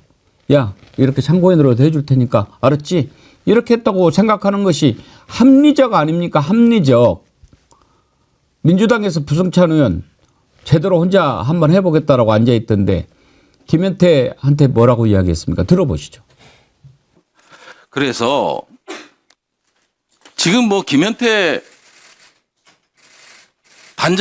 단장을 불러서 진술을 하게 한다고 해서 뭐가 바뀌는 게 있습니까? K1 기관단총 갖고 들어온 거 5,900여 발 갖고 들어온 게 사실이 아니라고 밝혀집니까? 어찌됐든 지하 1층에서 단전 차단기 내린 건 사실 아닙니까? 바뀝니까? 지금 더구나 김현태 단장은 아까도 말씀드렸지만 증인도 아니고 참고인도 아닌 단순한 참석자에 불과합니다. 거짓된 진술을 한다고 하더라도 무슨 소용이 있겠습니까? 그리고 보십시오. 지난해 12월 9일 날 김현태 단장은 본인이 한 거를 다시 봐요. 뭐라고 했나? 본인이 울면서 한 얘기를 직접 본인이 시청하고 되새겨 봐요. 뭔 얘기를 했나? 그리고 10일 날 회유당했다는 날 바뀐 게 있습니까? 오히려 약화됐어요. 본인이 기자회견 한 것보다 더 약화됐어요. 회유를 했으면 바뀌는 게 있어야 되는 겁니다. 더 강력해져야 돼요. 총을 쏘라고 지시했다든지. 이게 회유죠. 근데 헌재에 가서 바뀝니다. 일부가. 이츠유오유님, 김현태 승진 보장 받았다고 추론합니다. 최상목 대행이 지금 승진 밀어붙이는데 왜 민주당은 안 막습니까? 어이없습니다. 오캡틴님, 장군 승진 보장받고 진술 바꾼 듯. 여러 가지 의심들을 하는데요. 이제 어떻게 하려고 하는지는 다 알겠습니다. 알겠는데 오늘 좀 더 깊이 생각을 해보겠습니다. 어떤 차원에서 지금 김현태를 저런 식으로 회유해서 이야기를 바꾸게 하고 그렇게 합니까? 이제 윤석열이 살아보겠다고, 그리고 이제 윤석열이 이대로 무너지면 정권이 넘어갈 것 같으니까 저 발악을 하는데, 발악을 하더라도 뭐 좀 국민들이 이해할 수 있게 해야 되지 않겠습니까? 그런데 지금 하는 것 보면 이건 완전히 역사를 더럽히고 있는 겁니다. 세 번째로 저희가 생각해 볼 것은 상식의 얘기입니다. 지금 김현태 얘기하는 거 보면 상식에 맞지 않잖아요. 케이블 타이가 사람을 묶는 겁니까? 문짝을 잠그는 겁니까? 상식에 맞지 않는 말을 하면서 혼란스럽게 하는 거예요. 이제 헌재에서 오늘 뭐 이렇게 증거라든지 사실관계에 대해서 변론을 하고 목요일 날 이제 증인들 또 부르는데, 오늘도 이제 윤석열이 나온다고 하죠. 김한국 변호사님, 네. 오늘은 주로 어떤 변론합니까? 오늘은 증인이 없잖아요. 오늘은 이제 아마 제일 중요하게 다뤄질 게 20일 날 변론기를 연기해달라고 했거든요. 그 부분에 대한 진행을 좀 밝히지 않을까 생각이 드는데요. 아마 연기를 안 할 가능성이 높아 보입니다. 헌재에서 20일 날 10차 변론기를 목요일 날 잡았을 때 이미 평의회에서 그날 윤석열 이 내란 수계에 형사재판이 있다라는 것을 알고서 정했거든요. 그리고 이게 그냥 형사재판이 아니고 그냥 변론 준비기일, 공판 준비기일이라서 불출석을 해도 됩니다. 그리고 더 나아가서 시간이 오전이고 오후여서 겹치지 않기 때문에 중요 재판에 선택해서 나가면 되는 거라서 아마 이거는 아마 그냥 진행하는 걸로 생각이 되고, 혹여 가사 윤석열이 아주 깽판 치고 뭐 내란해임에서 난리 치니까 연기를 해준다고 하더라도 그 다음 날로 바로 기일을 잡을 수 있기 때문에 전체적으로 헌재에서 일정을 잡은 선고기일이나 어떤 변론 기일과 변론 방향과 관련돼서는 달라지는 건 없을 걸로 생각이 됩니다. 근데 윤석열이 얼마나 악랄한 자냐면은요, 제가 몇 번 말씀드렸죠. 얼마나 사악하고 악랄하고 비열하고 추잡한지. 어떤 이야기를 할 때 상식을 얘기합니다. 그러니까 자기가 그 짓을 저질러 놓고 증거가 나타나면 다른 핑계를 대고, 증거가 안 나타나면 너 그렇게 했지라고 하면, 아니 상식적으로 그게 말이 됩니까? 이렇게 이야기를 해요. 지가 그렇게 해놓고. 이게 지금 에어컨 조절하는 리모컨입니다. 이걸로 텔레비전을 켤 수 있습니까? 못 켜지요. 그런데 이놈은 머리가 안 좋으니까 이걸로 자꾸 텔레비전을 막 이렇게 해가지고 지가 텔레비전을 켰다고 주장을 해요. 그럼 나중에 너 그걸로 텔레비전을 켜려고 했다가 안 됐잖아. 그러니까 상식적으로 생각을 해보세요. 이게 에어컨 리모컨인데 이걸로 어떻게 텔레비를 켜겠어요. 제가 기억력 하나는 대단한 사람입니다. 이렇게 이야기를 한다고요. 해놓고. 그리고 이제 CCTV 딱 돌려보면 이자가 술이 취해가지고 에어컨 리모컨으로 막 TV를 켰던 게 이제 나와요. 그러면 이제 또 뭐 다른 말을 하는 거예요. 어제 여인영 방첩사령관하고 전화 통화를 한 사실이 딱 드러나 버렸어요.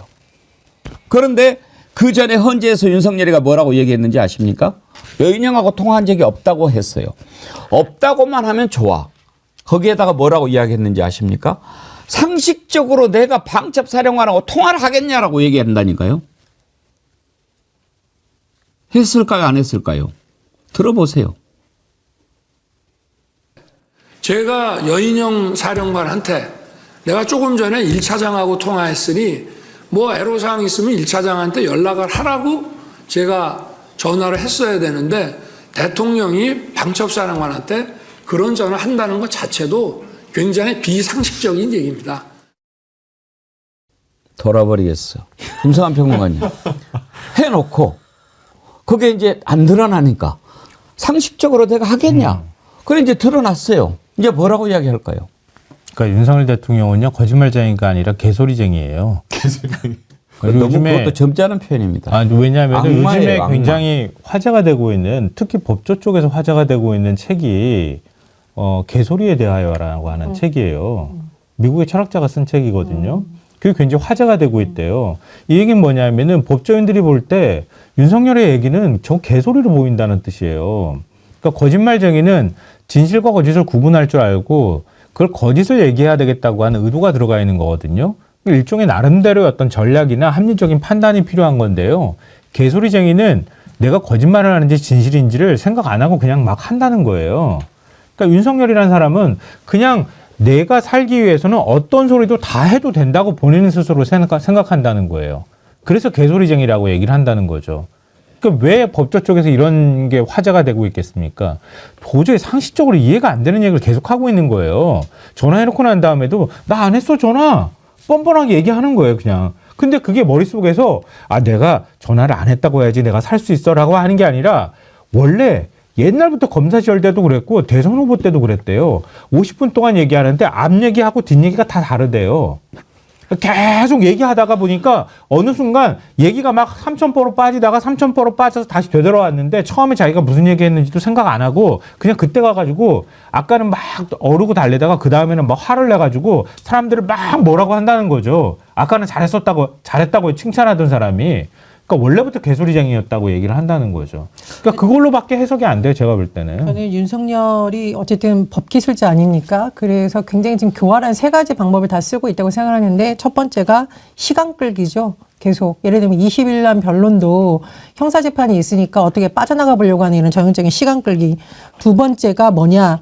재판관에 대한 공격을 사실상 사주하고 있는 게 아닌가 의심이 드는데 저 깜짝 놀랐거든요.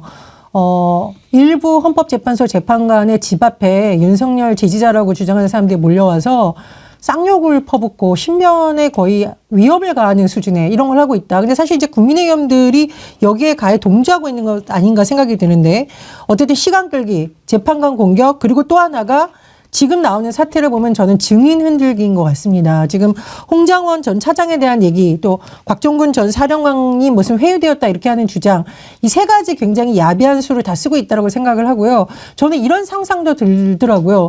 윤석열 어느 날 휠체어 타고 등장하는 거 아니야? 그리고 나중에 가서 나 심신미약이라고 주장하는 거 아니야? 라는 생각이 드는데 어쨌든 헌재에서 윤석열 측의 이런 말도 안 되는 주장을 좀 빨리 단호히 하시고 국민들이 더 이상 지치기 전에 좀 빠른 결론을 내주시길 바랍니다. 많은 국민들이 그런 생각을 하지 않을까 싶습니다. 인원이라는 것도 보십시오. 나는 인원이라는 말을 써본 적이 없습니다. 그래놓고 계속 인원 하잖아요. 이놈이. 차라리 이놈이라고 그랬다고 하지. 근데 이자가 맨 처음에 대통령 되겠다고 나왔을 때 한 얘기가 뭡니까? 공정과 상식이었어요. 악마입니다. 또 상식 얘기한 게 또 하나 있었죠. 그거 혹시 준비됐습니까? 들려주세요. 다짜고짜 전화해서 의결 정족수 안 되게 막아라, 끄집어내라, 이런 지시를 어떤 공직사회에서 상하 간에 이것이 가능한 얘기인지 다 끄집어내야만 그 회의를 막을 수 있는 것인데 의원을 끄집어내라는 취지의 얘기를 했다면 불가능합니다라고 얘기하는 게 상식이지. 이제 저자 입에서 상식이라는 말이 나오면 제 주둥이를 찢어버리고 싶어요. 상식이라는 말을 입에 올릴 자격이 없는 괴물입니다. 그리고요, 저자가 또 즐겨 썼던 얘기가 뭐냐. 뭐 국어 사전을 바꿔야 된다 또 이런 얘기도 많이 했어요. 도대체 저자 머릿속에는 뭐가 들어있는지 모르겠어요. 저 발언하는 태도나 이런 것들 보면요. 저놈은 얼굴이 뻔뻔하고 두꺼운 걸 넘어서서 그냥 양심이 없구나 라는 생각이 듭니다. 저희가 사실은 거짓말을 하게 되면 마음에 꺼리는 게 있어가지고 걸리는 게 있어가지고 저렇게 당당하게 목소리 높이질 못하거든요. 잘 쳐다보질 못한다거나 아니면 자신감 없는 목소리로 말한다거나 좀 조용히 그냥 핑계를 댄다거나 이런 건데 지금 윤석열 헌재에서 나와서 한다는 저게 다 국민들이 생방송으로 보고 헌법재판관들이 8명이 다 주시하고 있는데 저 자리에서 저렇게 목소리를 높이면서 거짓말 친다는 걸 보면 저거는 양심이 없다. 양심이 없으면 뭐다? 동물이다. 전 사람이 아닌 것 같다라는 생각이 들 정도입니다. 아이고. 파파루카링님. 저자의 상식이랑 우리의 상식은 다릅니다. 저자의 자유와 우리의 자유가 다르듯. 자유라는 것도 지 혼자 모르고 막 이야기하는데 그게 무슨 자유인지 우리가 모르고 계속 지금까지 왔지 않습니까? 도대체 어떻게 살아왔는지 모르겠어요, 이자가. 이런 자 때문에 우리 국민이 지금 이렇게 고통을 겪고 있는데 이제 목요일 날 끝나겠지만 빨리 정리해야 됩니다. 홍장훈 차장 메모가 마치 뭐 가짜로 조작해낸 것처럼 상식적으로 생각을 해보세요. 윤석열이 말하는 상식과 우리 정의리가 말하는 상식이 어떤 게 더 상식입니까? 우리는 말하는 게 좀 국민들이 이해가 되지 않습니까? 그 상황에서 무엇을 조작을 하겠습니까? 그런데 마치 조태용 이자는 이게 딱 타임테이블이 나오잖아요. 윤석열이 여인형과 통화했다는 시간이 언제입니까? 조태용하고 통화하고 홍장훈이하고 통화하고 그 사이에요. 그리고 헌법재판관들도 이해가 안 되니까 물어보잖아요. 아니 조태용하고 통화를 했다면서요. 그런데 방금 전에 이렇게 이야기해놓고 조태용한테 미국 안 갔어요. 뭐 이렇게 한가한 얘기 한다는 게 말이 되겠습니까?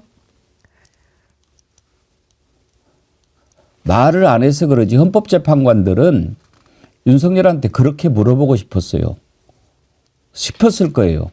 너 돌았냐?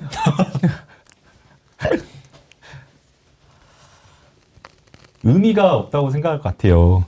사실은 헌재에서 따진다라고 하면 위헌과 관련된 부분을 법률적으로 심사하고 사실관계를 확정해서 시시비비를 가리는 어느 게 진실이고 어느 게 거짓인지 이거를 따져야 되는데 지금 헌재에서 따지고 있는 건 맨 윤석열 거짓말만 입만 열면 구라라고 거짓말이라 그러잖아요. 입 벌구라고.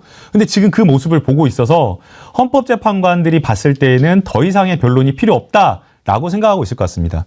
그럼에도 불구하고 두 명의 한덕수 국무총리와 홍장원 1차장을 다시 한번 부른 것은 저놈이 저렇게 난리치는 것, 소위 말해서 뭐 지랄이라고 하죠. 이게 뭐 국어사전에 있는 나쁜 말이 아닙니다. 국어사전에 있는 말인데 저 지랄하는 것을 막기 위해서라도 불러준다라고 생각을 하고요. 지금까지 아마 헌재에서 윤석열이 진짜 거짓말하는 거 보기 싫다라고 생각하시는 분들 있을 텐데요. 오늘 오후 2시에 헌법재판소에서 지금까지 1차부터 8차까지 증인신문한 거를 각각 2시간씩 시간을 줘서 법리적으로 정리하고 증인신문 과정에서 주요하게 나왔던 증인의 증거 가치에 대해서 여러 가지 따지게 되어 있습니다. 그래서 쭉 총 망라해서 4시간 헌재 심리가 예정되어 있기 때문에 지금까지 윤석열 저것 때문에 못 듣겠다라고 하셨던 분들은 오늘 오후에 2시간만이라도 시간을 내서 국회 측에서 하는 이야기를 잘 들어줬으면 좋겠습니다. 네, 뭐 아까 그 얘기도 조태용 국정원장 말씀하셨으니까 그 홍장원 1차장한테 대통령이 느닷없이 국정원 1차장한테 뭐하러 전화를 합니까? 전화를 한 거 이유를 물어보니까 대통령이 간첩 잡으라고 지시했다는 거 아니에요? 근데 1차장한테 왜 합니까? 국정원장한테 하지. 그랬더니 국정원장이 미국에 가가지고 전화를 했다 그랬는데 버젓이 국정원장이 홍장원 1차장한테 전화하기 전에 국무회에 가 있었잖아요. 대통령이 국정원장을 봤잖아요. 그 전에 국정원장한테 미국 안 갔어? 그랬더니 저 내일 갈 건데요. 그래? 그러니까 부속실에 있는 직원이 전화해가지고 그럼 국무회에 오십시오. 그래가지고 국무회에 가 있었는데 홍장원 1차장한테는 그 다음에 전화를 한 거잖아요. 아니 그 전이에요. 이제 그것은 아니요.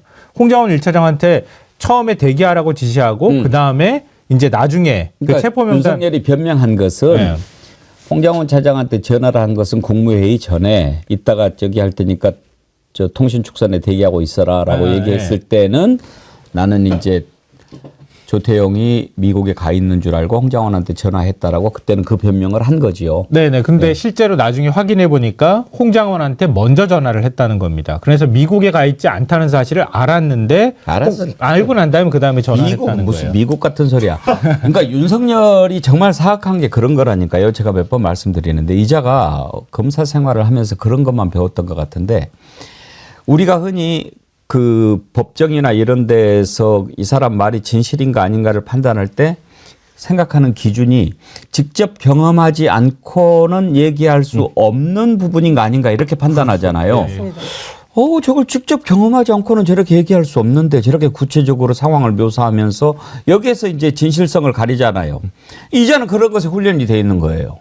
그러니까 사실이 아닌데도 그것을 다 진실인 것처럼 이렇게 포장하는 기술만 배운 거예요. 근데 이게 저는 거짓말이 결국은 윤석열의 발목을 잡는다는 걸 다시 한번, 왜냐하면 이제 명태균 관련해서도 마치 명태균 씨하고 연락이 끊었다는 식으로 얘기를 했었지만 사실은 밝혀진 거 보면 명태균, 윤석열 간의 육성 녹음이 공개가 됐잖아요. 그래서 국민들이 공천개입 의혹에 대해서도 분노를 했지만 윤석열 당선인이 본인 힘으로 김영선이 해줘라 그러는데 말이 맞네라는 식의 그게 터지고 나니까 이거 완전히 거짓말쟁이다라면서 그때부터 급격히 추락을 하고 지지율이 흔들리고 이렇게 된 겁니다. 그런 경험을 했는데도 불구하고 헌법재판소에 출석해서 저런 말을 한다라는 게 좀 굉장히 어리석다 이런 생각이 저는 들 수밖에 없네요. 예, 이제 뭐 얼마 남지 않았습니다. 그동안에 제가 그나마 여러분들 위로해 드리려고 저자가 거짓말하는 거 듣고 있기 힘드시겠지만 얼마나 악랄한 놈인지 좀 아는 기회가 되니까 참아봅시다라고 했는데 이제 한계 오지 않았습니까? 이번 주로 끝납니다. 예.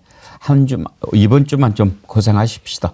오늘 1부는 여기까지 하고 2부에서 김병주 최고위원님 만나보도록 하겠습니다. 오늘 함께해 주신 김성환 평론가님, 정혜원 원장님, 김남국 의원님 세 분 수고하셨습니다. 고맙습니다. 네, 감사합니다.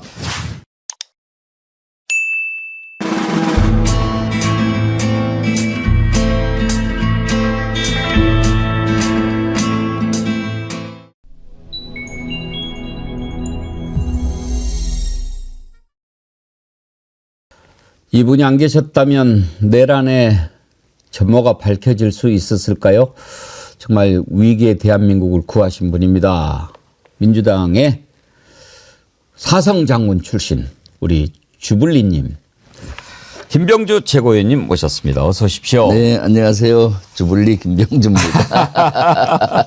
요즘 네. 주불리 채널도 네. 아주 많이들 보고 계시죠? 네, 그렇습니다. 네. 오늘 이제 오시면 제가 여쭤보고 싶은 게 노상원 이거 너무 무시한 것도 있고 그런데 먼저 어저께 그거부터 좀 여쭤보고 싶습니다. 김현태 이자가 왜 횟가다 간 겁니까? 글쎄요, 뭐 사실 김현태가 아마 지금은 수사를 받고 이러니까 변호사나 뭐 이런 사람들 조력을 받지 않았나 싶고요. 또 어디선가 회유하는 세력들이 있지 않았나 싶어요. 김현태 단장이 육사를 나왔더라고요. 누가 육사 나왔다고 그래서 제가 믿기지를 않아가지고 저런 제가 육사를 나왔을까 하고 이렇게 찾아봤더니 정말 육사 출신이던데 아니 다른 건 다 그만두고 본인이 자기 입으로 계엄한 다음 날 사람을 묶으려고 케이블타에 가져갔다고 이야기하지 않았습니까? 그런데 그것을 문짝을 잠그려고 가져갔다라고 말을 바꾸면 말을 바꾼 것도 이상한데 그게 말이 되게끔 바꿔야지 케이블 타이로 문짝을 묶을 수 있습니까? 그러니까요. 실제 케이블 타이를 문짝을 뭐 한다고 갖고 갔다고 그런 증언들을 하고 있었는데 실제 국회에서 문짝을 어떻게 했는가 하면 나무를 대고 그 테이프로 이렇게 감고 뭐 그런 장면들이 나오더라고요. 그 케이블 타이로 문짝을 묶을 그 문은 별로 없죠. 그건 압력을 넣으면은 금방 부서지잖아요. 케이블 타이 용도가 사람 팔 묶는 것이 기본 아닙니까? 그렇죠. 아니 차라리 비상식량으로 가래떡을 갖고 갔다가 가래떡으로 묶었다고 하면 납득이라도 가겠어요. 케이블 타이로 문짝을 묶는다는 게 왜 그러면 이자가 이렇게 하느냐 이거가 정말 이해가 안 돼서 그래요. 누가 회유했다고 보십니까? 글쎄요. 지금 뭐 여러 가지 그쪽 국민의힘하고 이런 데서 지금 곽종근 흠집 내기를 엄청나게 추진하고 있지 않습니까? 그리고 또 홍장원하고 왜 그런가 하면 두 사람을 왜 흠집을 내려고 하는가 하면은 여러 증인들이 있고 여러 있지만은 실질적으로 보면은 대통령 윤석열로부터 지시를 받았다라는 그 증언한 사람이 2명이에요. 사실 윤석열이 지난번에 곽종근, 홍장원이 탄핵 공작하고 있다고 좌표를 찍어줬잖아요. 그렇죠. 그러니까 본인 그 두 사람은 곽종근 사령관 같은 경우는 대통령이 윤석열이가 전화해서 문짝을 부수러라도 본회의장 들어가서 요원을 인원을 끄집어내라, 국회의원 끄집어내라 이런 지시를 직접 전화를 통해서 받았다고 예. 했고 그다음 홍장원도 윤석열로부터 전화를 받았잖아요. 2번을. 그러니까 이 직접 전화를 받았다는 사람이 둘이에요. 예. 수방사령관은 본인은 증언을 안 했는데 본인도 사실 대통령으로부터 전화를 받았다고 했었고요. 그런데 거기에 총을 쏘고라도 끌어내라. 이거는 본인은 증언한 것 같지는 않고 앞에 앉은 전속부관이 했거든요. 예. 그러다 보니까 곽종근과 홍장원에 대해서 흠집 내기를 시작하는 것 같고 그러다 보니까 그 관련된 사람들을 저와 같은 사람을 탄핵 공작했다라고 하는 거예요. 예. 12월 6일 날 유튜브에 출연시켜서부터 공작이 시작됐다고. 홍장호는 메모지가 뭐 바뀌었다느니 뭐 여러 가지로 흠집을 잡으면서 하는 거지 않습니까? 전형적으로 메시지를 비판을 해야 되는데 그런 자신이 없으면 메신저를 공격하는 형태잖아요. 그러니까 실제 곽종근 사령관하고 707 사령관은 거의 한 몸처럼 움직였어요. 실제 전투 현장에 국회 현장에는 707 사령관이 있었고 곽종근 사령관은 사령부에서 지휘를 했지 않습니까? 그래서 이 707 단장도 좀 뭐라고 할까 해유한 걸로 보여요. 그래서 어떻게든 곽종근을 흠집 내려고 하는데 다행스럽게 어제 국방위가 열렸는데 예. 707 단장은 국민의힘 일방적으로 했는데도 질의에 그대로 답 안 하고 곽종근 사령관 편을 어저께 많이 들었어요. 네, 곽종근 사령관이 한 말이 사실이다라고 하고 또 그쪽에서 저를 예를 들어서 해유했다, 뭐 미리 예. 사전에 해유하고 했다 하는데 그런 정황들이 본인들은 아니다라는 식으로 얘기를 했어요, 실제. 심지어 김병주 의원님이 그 다음날 곽종근 사령관, 이진우 수방사령관 이렇게 만나서 인터뷰하시지 않았습니까? 네네. 그것까지도 뭐 사전에 준비했니 어쩌니 그런 얘기를 하는데 네. 아니 그날 네. 곽종근이랑 만나러 갈 때 사실 거기에서 억류될까 봐 무서워서 박선호 의원 같이 가고 그러시지 않았습니까? 그럼요. 네. 근데 거기에서 뭐를 사전에 입을 맞추고 회유를 하고 그랬다는 말입니까? 네, 그럼요, 실제. 그래서 지금 회유를 했다고 막 어거지로 했는데 어저께 707 단장이 그런 것들에 대해서는 클리어를 시켰어요. 오히려 제가 유튜브로 곽종근 사령관 그거를 했을 때 본인들 장병들은 계엄군에 갔던 사람은 되게 좋아했다, 기뻐했다. 왜냐하면 그때 특전사 요원들이 막 반란군이다, 계엄군이다, 무지막지하다 욕을 먹고 있을 때잖아요. 그런데 그 인터뷰를 통해서 계엄군에 참가한 건 나빴는데 중재인데 그래도 중간중간 절제 있는 행동을 했다라고 곽종근 사령관이 증언을 했지 않습니까? 예를 들어서 비상계엄 해제되자마자 철수시켰다. 그리고 민간 피해를 줄이기 위해서 뭐 어떻게 했다. 이런 노력들을 그나마 곽종근 사령관 입으로 장병들을 대변해 준 겁니다. 그래서 오히려 그때 유튜브를 보고 본인들은 대단히 고마워했다라고 어제 증언을 했어요. 예. 장병들이. 예. 네네. 예. 아이고, 근데 김현태 그 왔다 갔다 하는 거 보니까 영 마음이 불편해요. 그렇죠. 지금 수방사의 경비단장하고는 경비단장도 대령인데 예, 조성현. 조성현 단장하고는 대비가 많이 정말 되죠. 대비되죠. 수방사 경비단장은 초지일간 군인으로서 예. 진실만을 말한다 하면서 쭉 얘기를 하고 또 그쪽 변호사들이 막 공격을 해도 내가 거짓말을 하면은 장병들이 다 하는데 지휘관으로서 당연히 진실을 말할 수밖에 없다는 투로 얘기를 했었거든요. 그리고 있는 그대로 얘기하고 사실 계엄군에 참가한 사람들은 진짜 역사적으로 중재인입니다. 그럼 이제 석고대죄하고 진실을 정확히 알리는 것이 국민적 도리죠. 사과하고. 그런데 지금 곽종근 사령관 같은 경우는 이 계엄이 잘못됐다. 진짜 잘못 투입이 된 걸 인정하고 사과드린다는 입장을 초지일간하고요. 그리고 국민께 할 수 있는 거는 진실을 밝히는 거다. 그것이 사죄드리는 거라는 입장으로 가는 반면에 또 수방사령관은 그렇지가 않잖아요.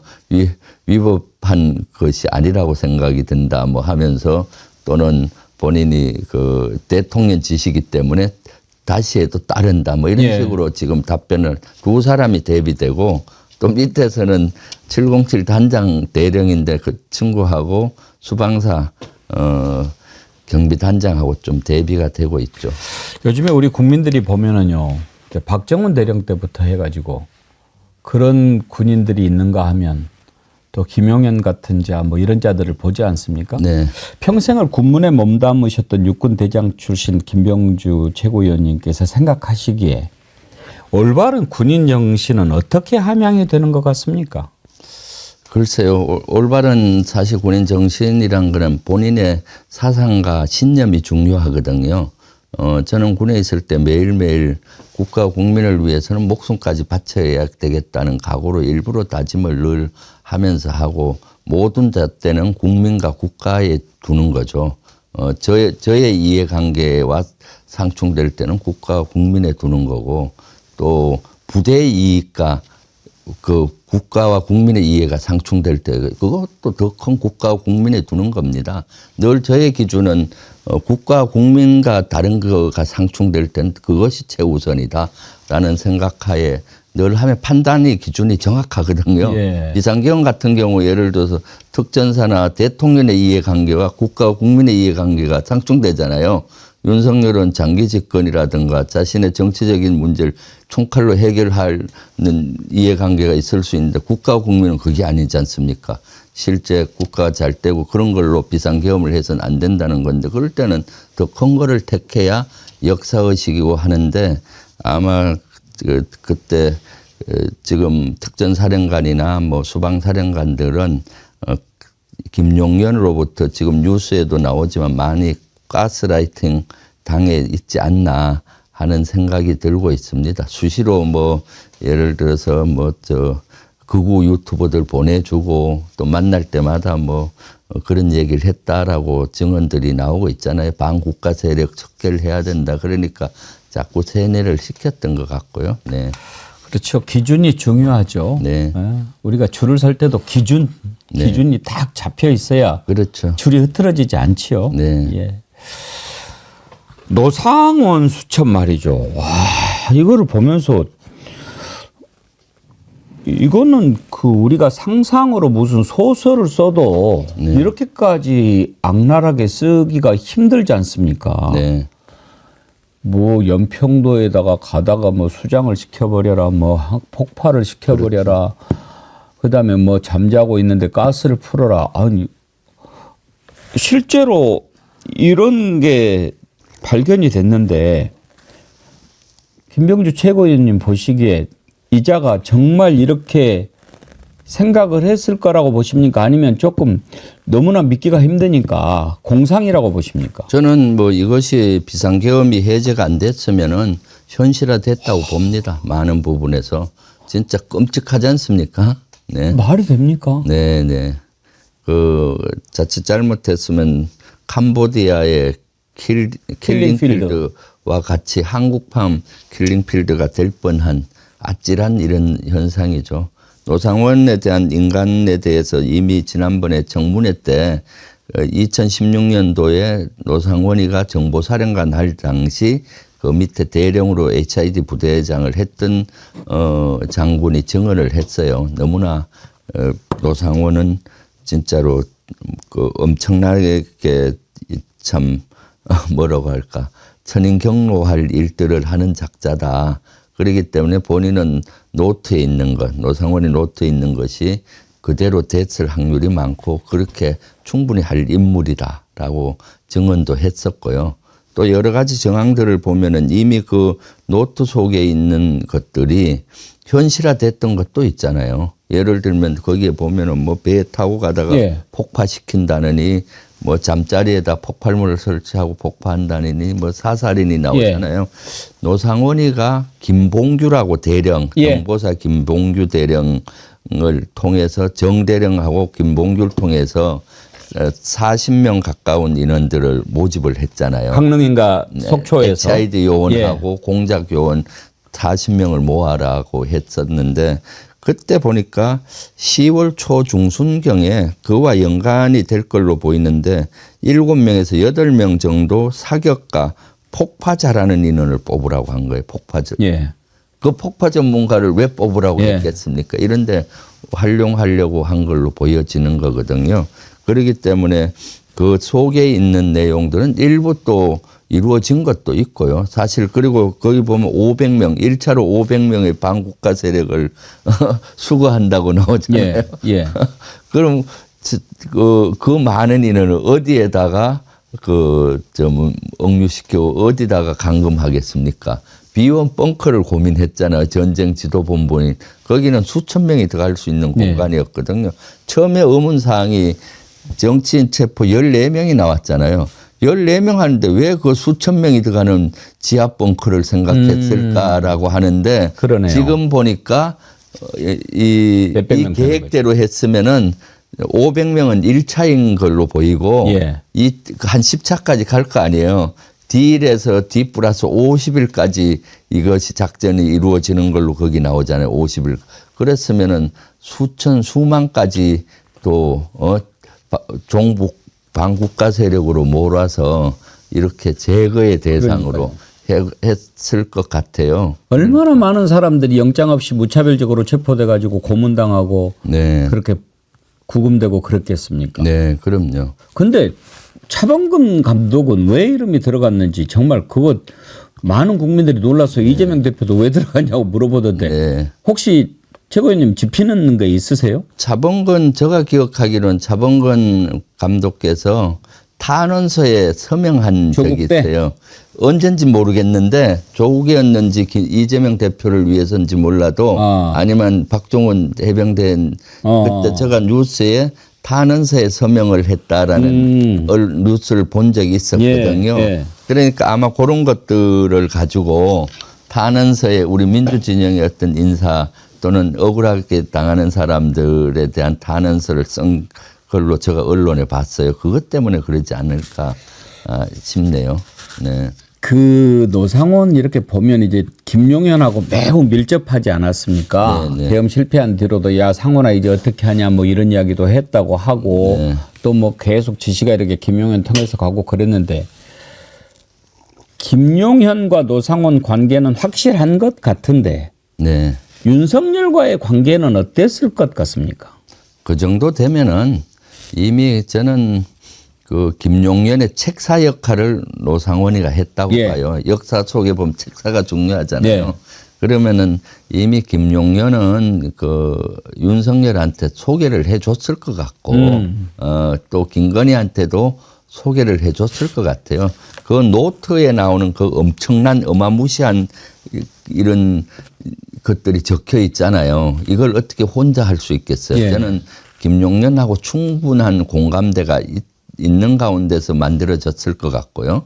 그리고 김용현도 경호처장과 일개 국방부 장관으로서 그 정도 구상을 하려면은 만약에 구상을 했다면은 윤석열하고도 교감이 있었을 것 같아요. 물론 구체적인 숫자나 뭐 이런 거는 아니더라도 어느 정도는 됐을 것 같기 때문에 충분히 노상원의 실체는 김용현을 통해서 윤석열이 인식했던가 아니면 만났던가 했을 확률이 많죠.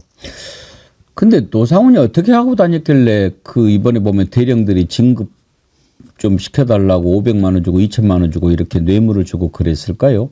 그러니까 그거는 이제 김용현을 등에 업고 그렇게 한 것이죠.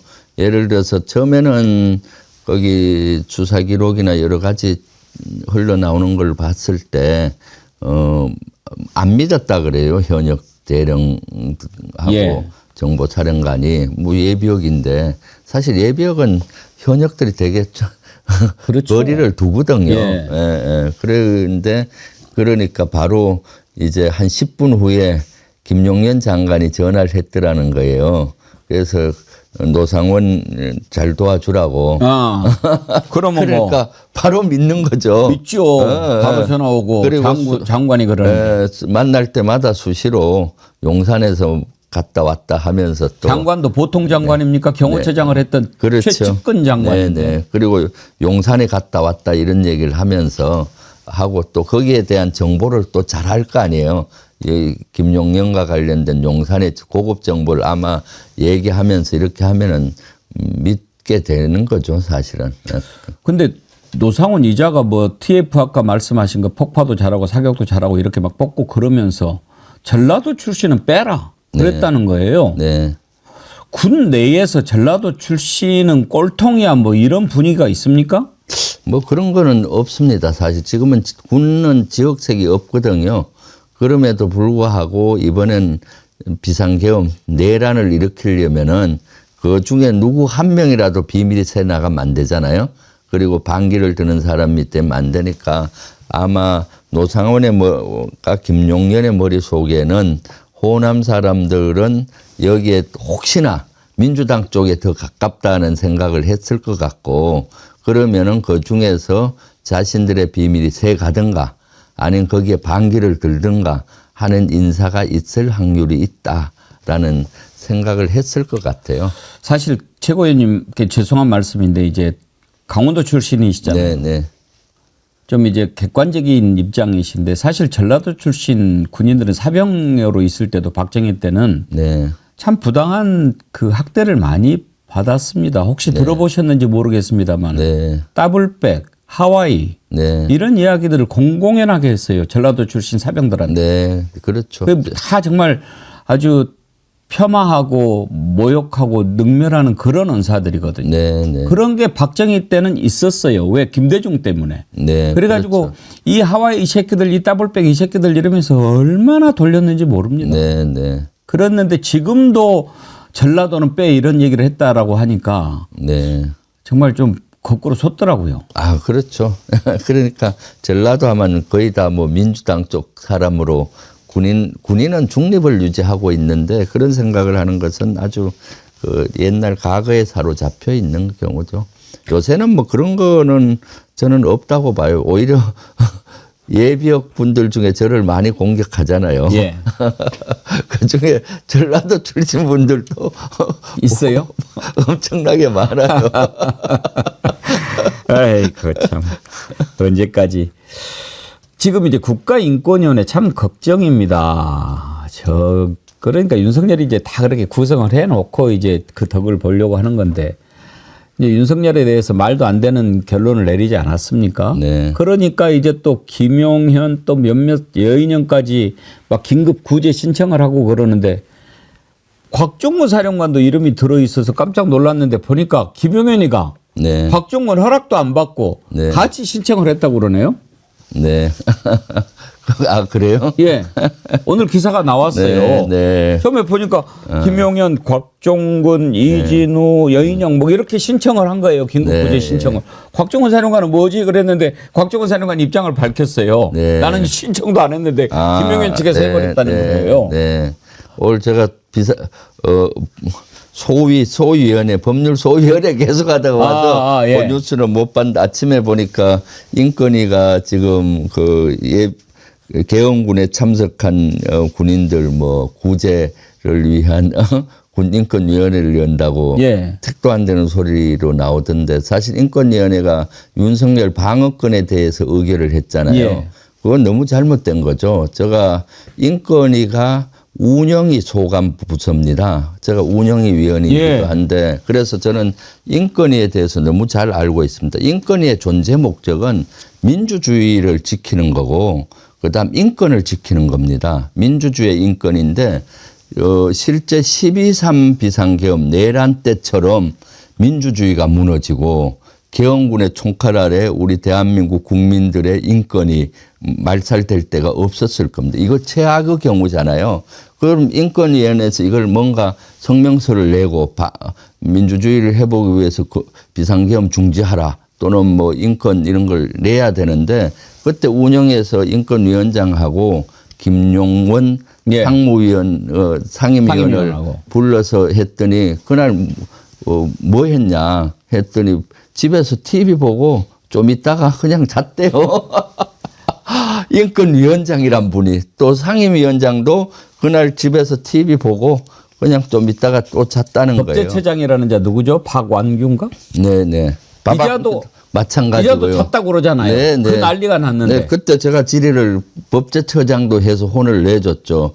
그거는 도저히 고위 공직자로서도 안 맞는 거고, 특히 인권위는 인권이 말살되고 민주주의가 말살되고 있는 현장을 그대로 놔두고 잠을 자고 거기에 대해서 입장 표명도 즉각 하지를 안 했어요. 그럼 인권위원장과 상임위원으로서의 자격이 없는 거예요. 그렇죠. 네, 그런데도 불구하고 피해자인 비상계엄과 내란의 피해자인 국민의 인권과 민주주의는 생각 안 하고 가해자인 윤석열의 방어권을 심의한 데에서 그때 난리가 났잖아요. 그래서 예. 운영해서 혼이 났는데도 또 재차 그걸 해서 통과를 시켰더라고요. 이번에는 계엄의 핵심 사령관들로부터 우리가 민주주의가 말살되고 인권이 유린됐는데 유린된 우리 시민들의 인권, 국민들의 인권은 생각도 안 하고 그분들을 또 뭐 무슨 구제를 하겠다고 그 난리지기니 참 인권위원회는 진짜 존재 가치가 그런 사람들로 인해서 흔들리고 있어요. 그렇죠. 네. 이충상 인권위원이라는 자는요. 네. 전두환도 약자라고 이야기하지 않습니까? 이 인권위원회가 국가인권위원회가 가장 들여다봐야 될 것은 국가 권력으로부터 피해를 입은 사람들의 인권을 봐야 될 거 아닙니까? 네. 그런데 어떻게 윤석열이가 피해자고 전두환이가 피해자고 김용현이가 피해자가 될 수가 있습니까? 그렇죠. 인권위원회 어떻게 해야 될까요? 저 이제 정권 물론 바뀌면. 그러니까요. 인권위원회는 사실 뭐 이럴 때 조직을 없앤다 이런 건 안 맞고요. 그 사람이 문제죠. 인권위원회는 우리 인권과 민주주의를 세계적인 수준으로 맞추기 위해서 만들어진 아주 좋은 조직이고요. 그래서 인권위원장이나 인권위원회에 대해서는 확실히 좀 조사를 해야죠. 그래서 얼마 전에 지난주에 인권위에 대한 감사원 감사를 요구해놨습니다. 예. 김용원 상임위원을 비롯해서 인권위 감사원 감사를 결의한 상태고 본회의 통과됐습니다. 그래서 감사원 감사를 통해서 자잘못을 가려서 해당 법적인 처벌이든 법적인 조치를 받도록 해야 되겠죠. 아무리 좋은 조직도 사람 잘못 갖다 놓으면 안 된다는 것을 네. 이번 인권위원회가 보여주는 거예요. 네, 그렇습니다. 네.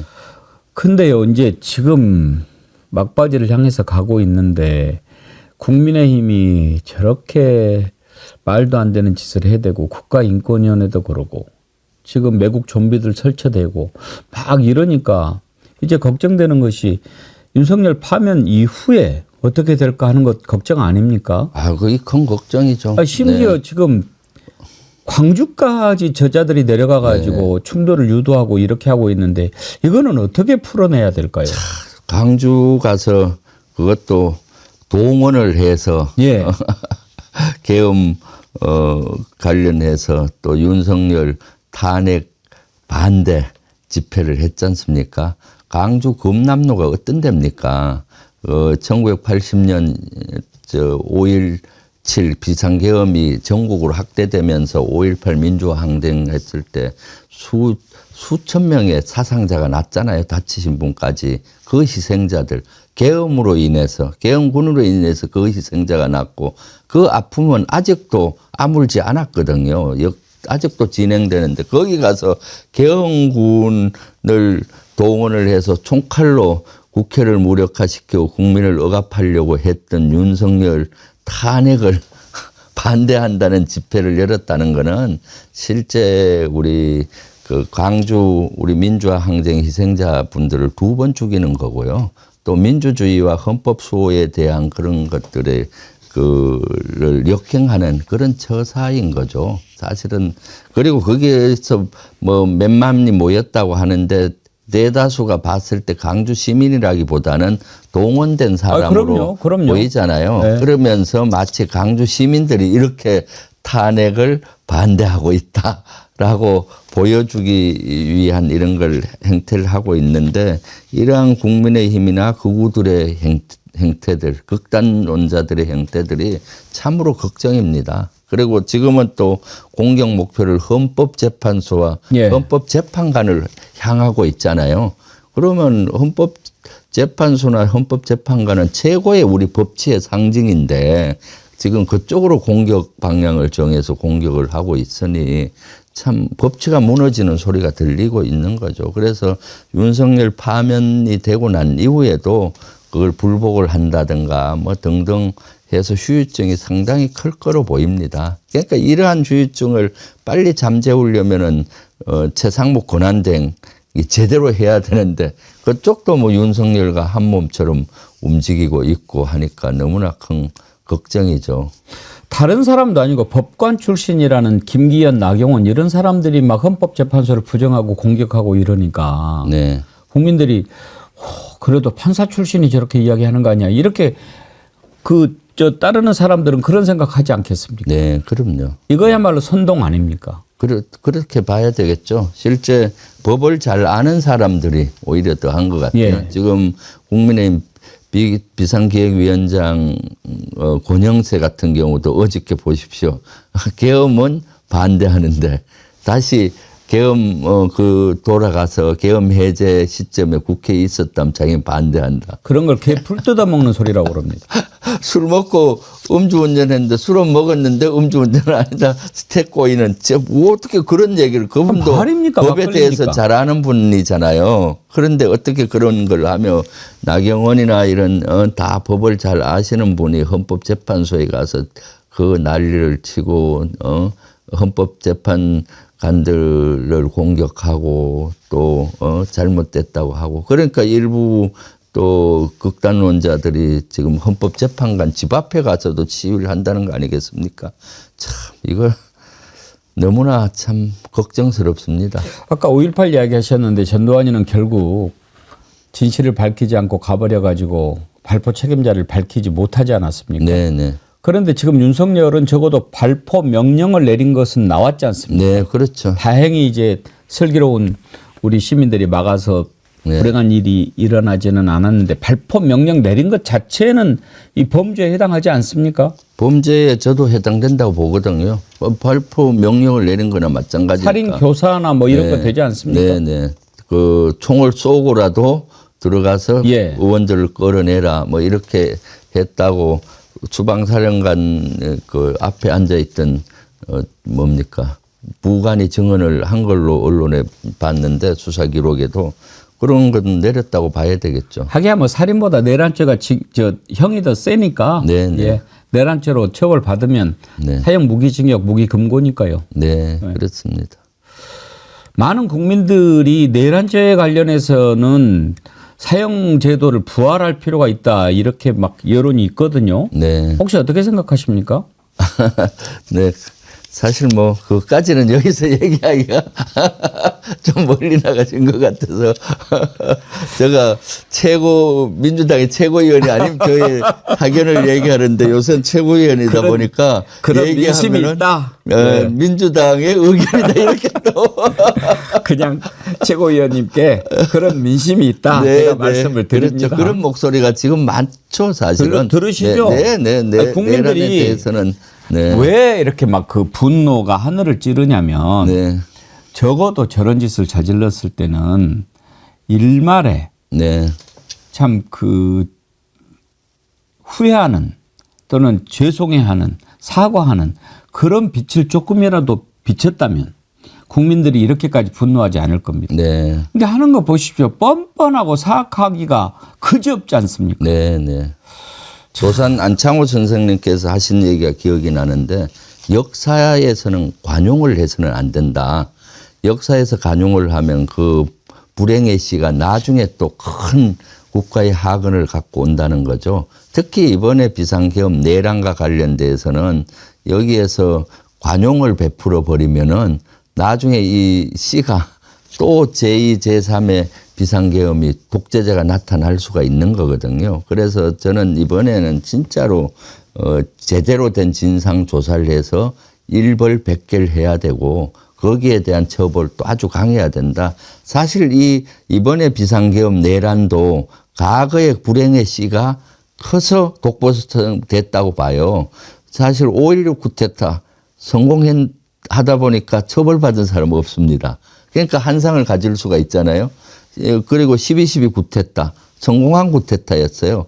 그거 이제 전두환 7년, 노무현, 노태우 5년, 12년 후 넘어서야 처벌이 됐는데 그것도 방망이 처벌이었잖아요. 같은 사람들도 사면 복권 받고 뭐 이렇게 되다 보니까 그 씨가 그때 간용을 베푼 씨들이 다시 이렇게 재현이 돼서 그나마 천만다행으로 6시간 만에 끝났으니 그렇지 만약에 안 끝났으면 지금 우리가 50년 전으로 후퇴하지 않았겠습니까? 그래서 역사의 관용은 해서는 안 된다라고 보입니다.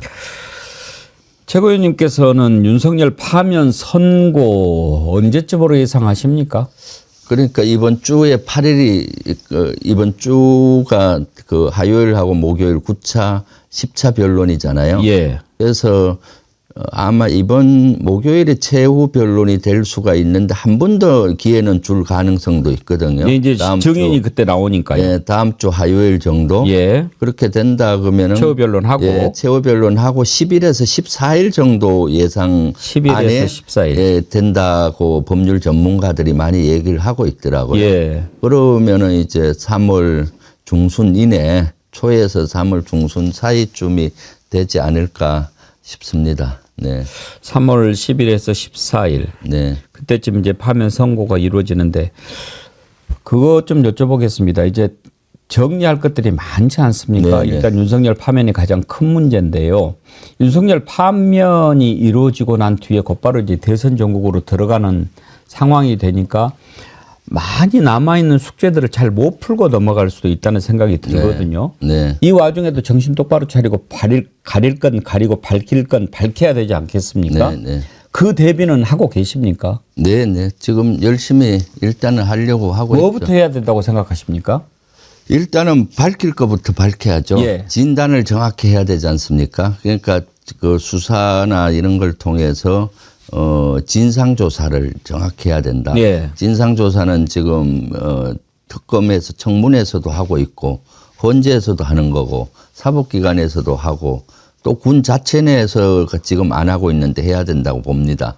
그런 진상조사를 정확히 하고 그다음 거기 관련자들을 일벌백계 하는 거고 그다음 이제 앞으로 어떻게 해야 방지할지를 해야 되거든요. 법으로 방지할 수 있는 법을 좀 만들고 또 시스템을 만들어야 되는 거죠. 조금 전에 오늘 또 법안 소위에서 질날이 토의하다 온 것이 네. 개헌법 수정입니다. 아. 지금 개헌법이 너무 허술하게 돼 있다 보니까 독재자가 나타나면 언제든지 비상계엄을 할 수 있게 돼 있고 국회의원을 막 응유할 수 있고 예. 막 이러잖아요. 그래서 이것을 원천적으로 전시 말고 평시에는 어떻게 해야 신중이 될 것인가 그걸 신랄히 토의를 하다 왔어요.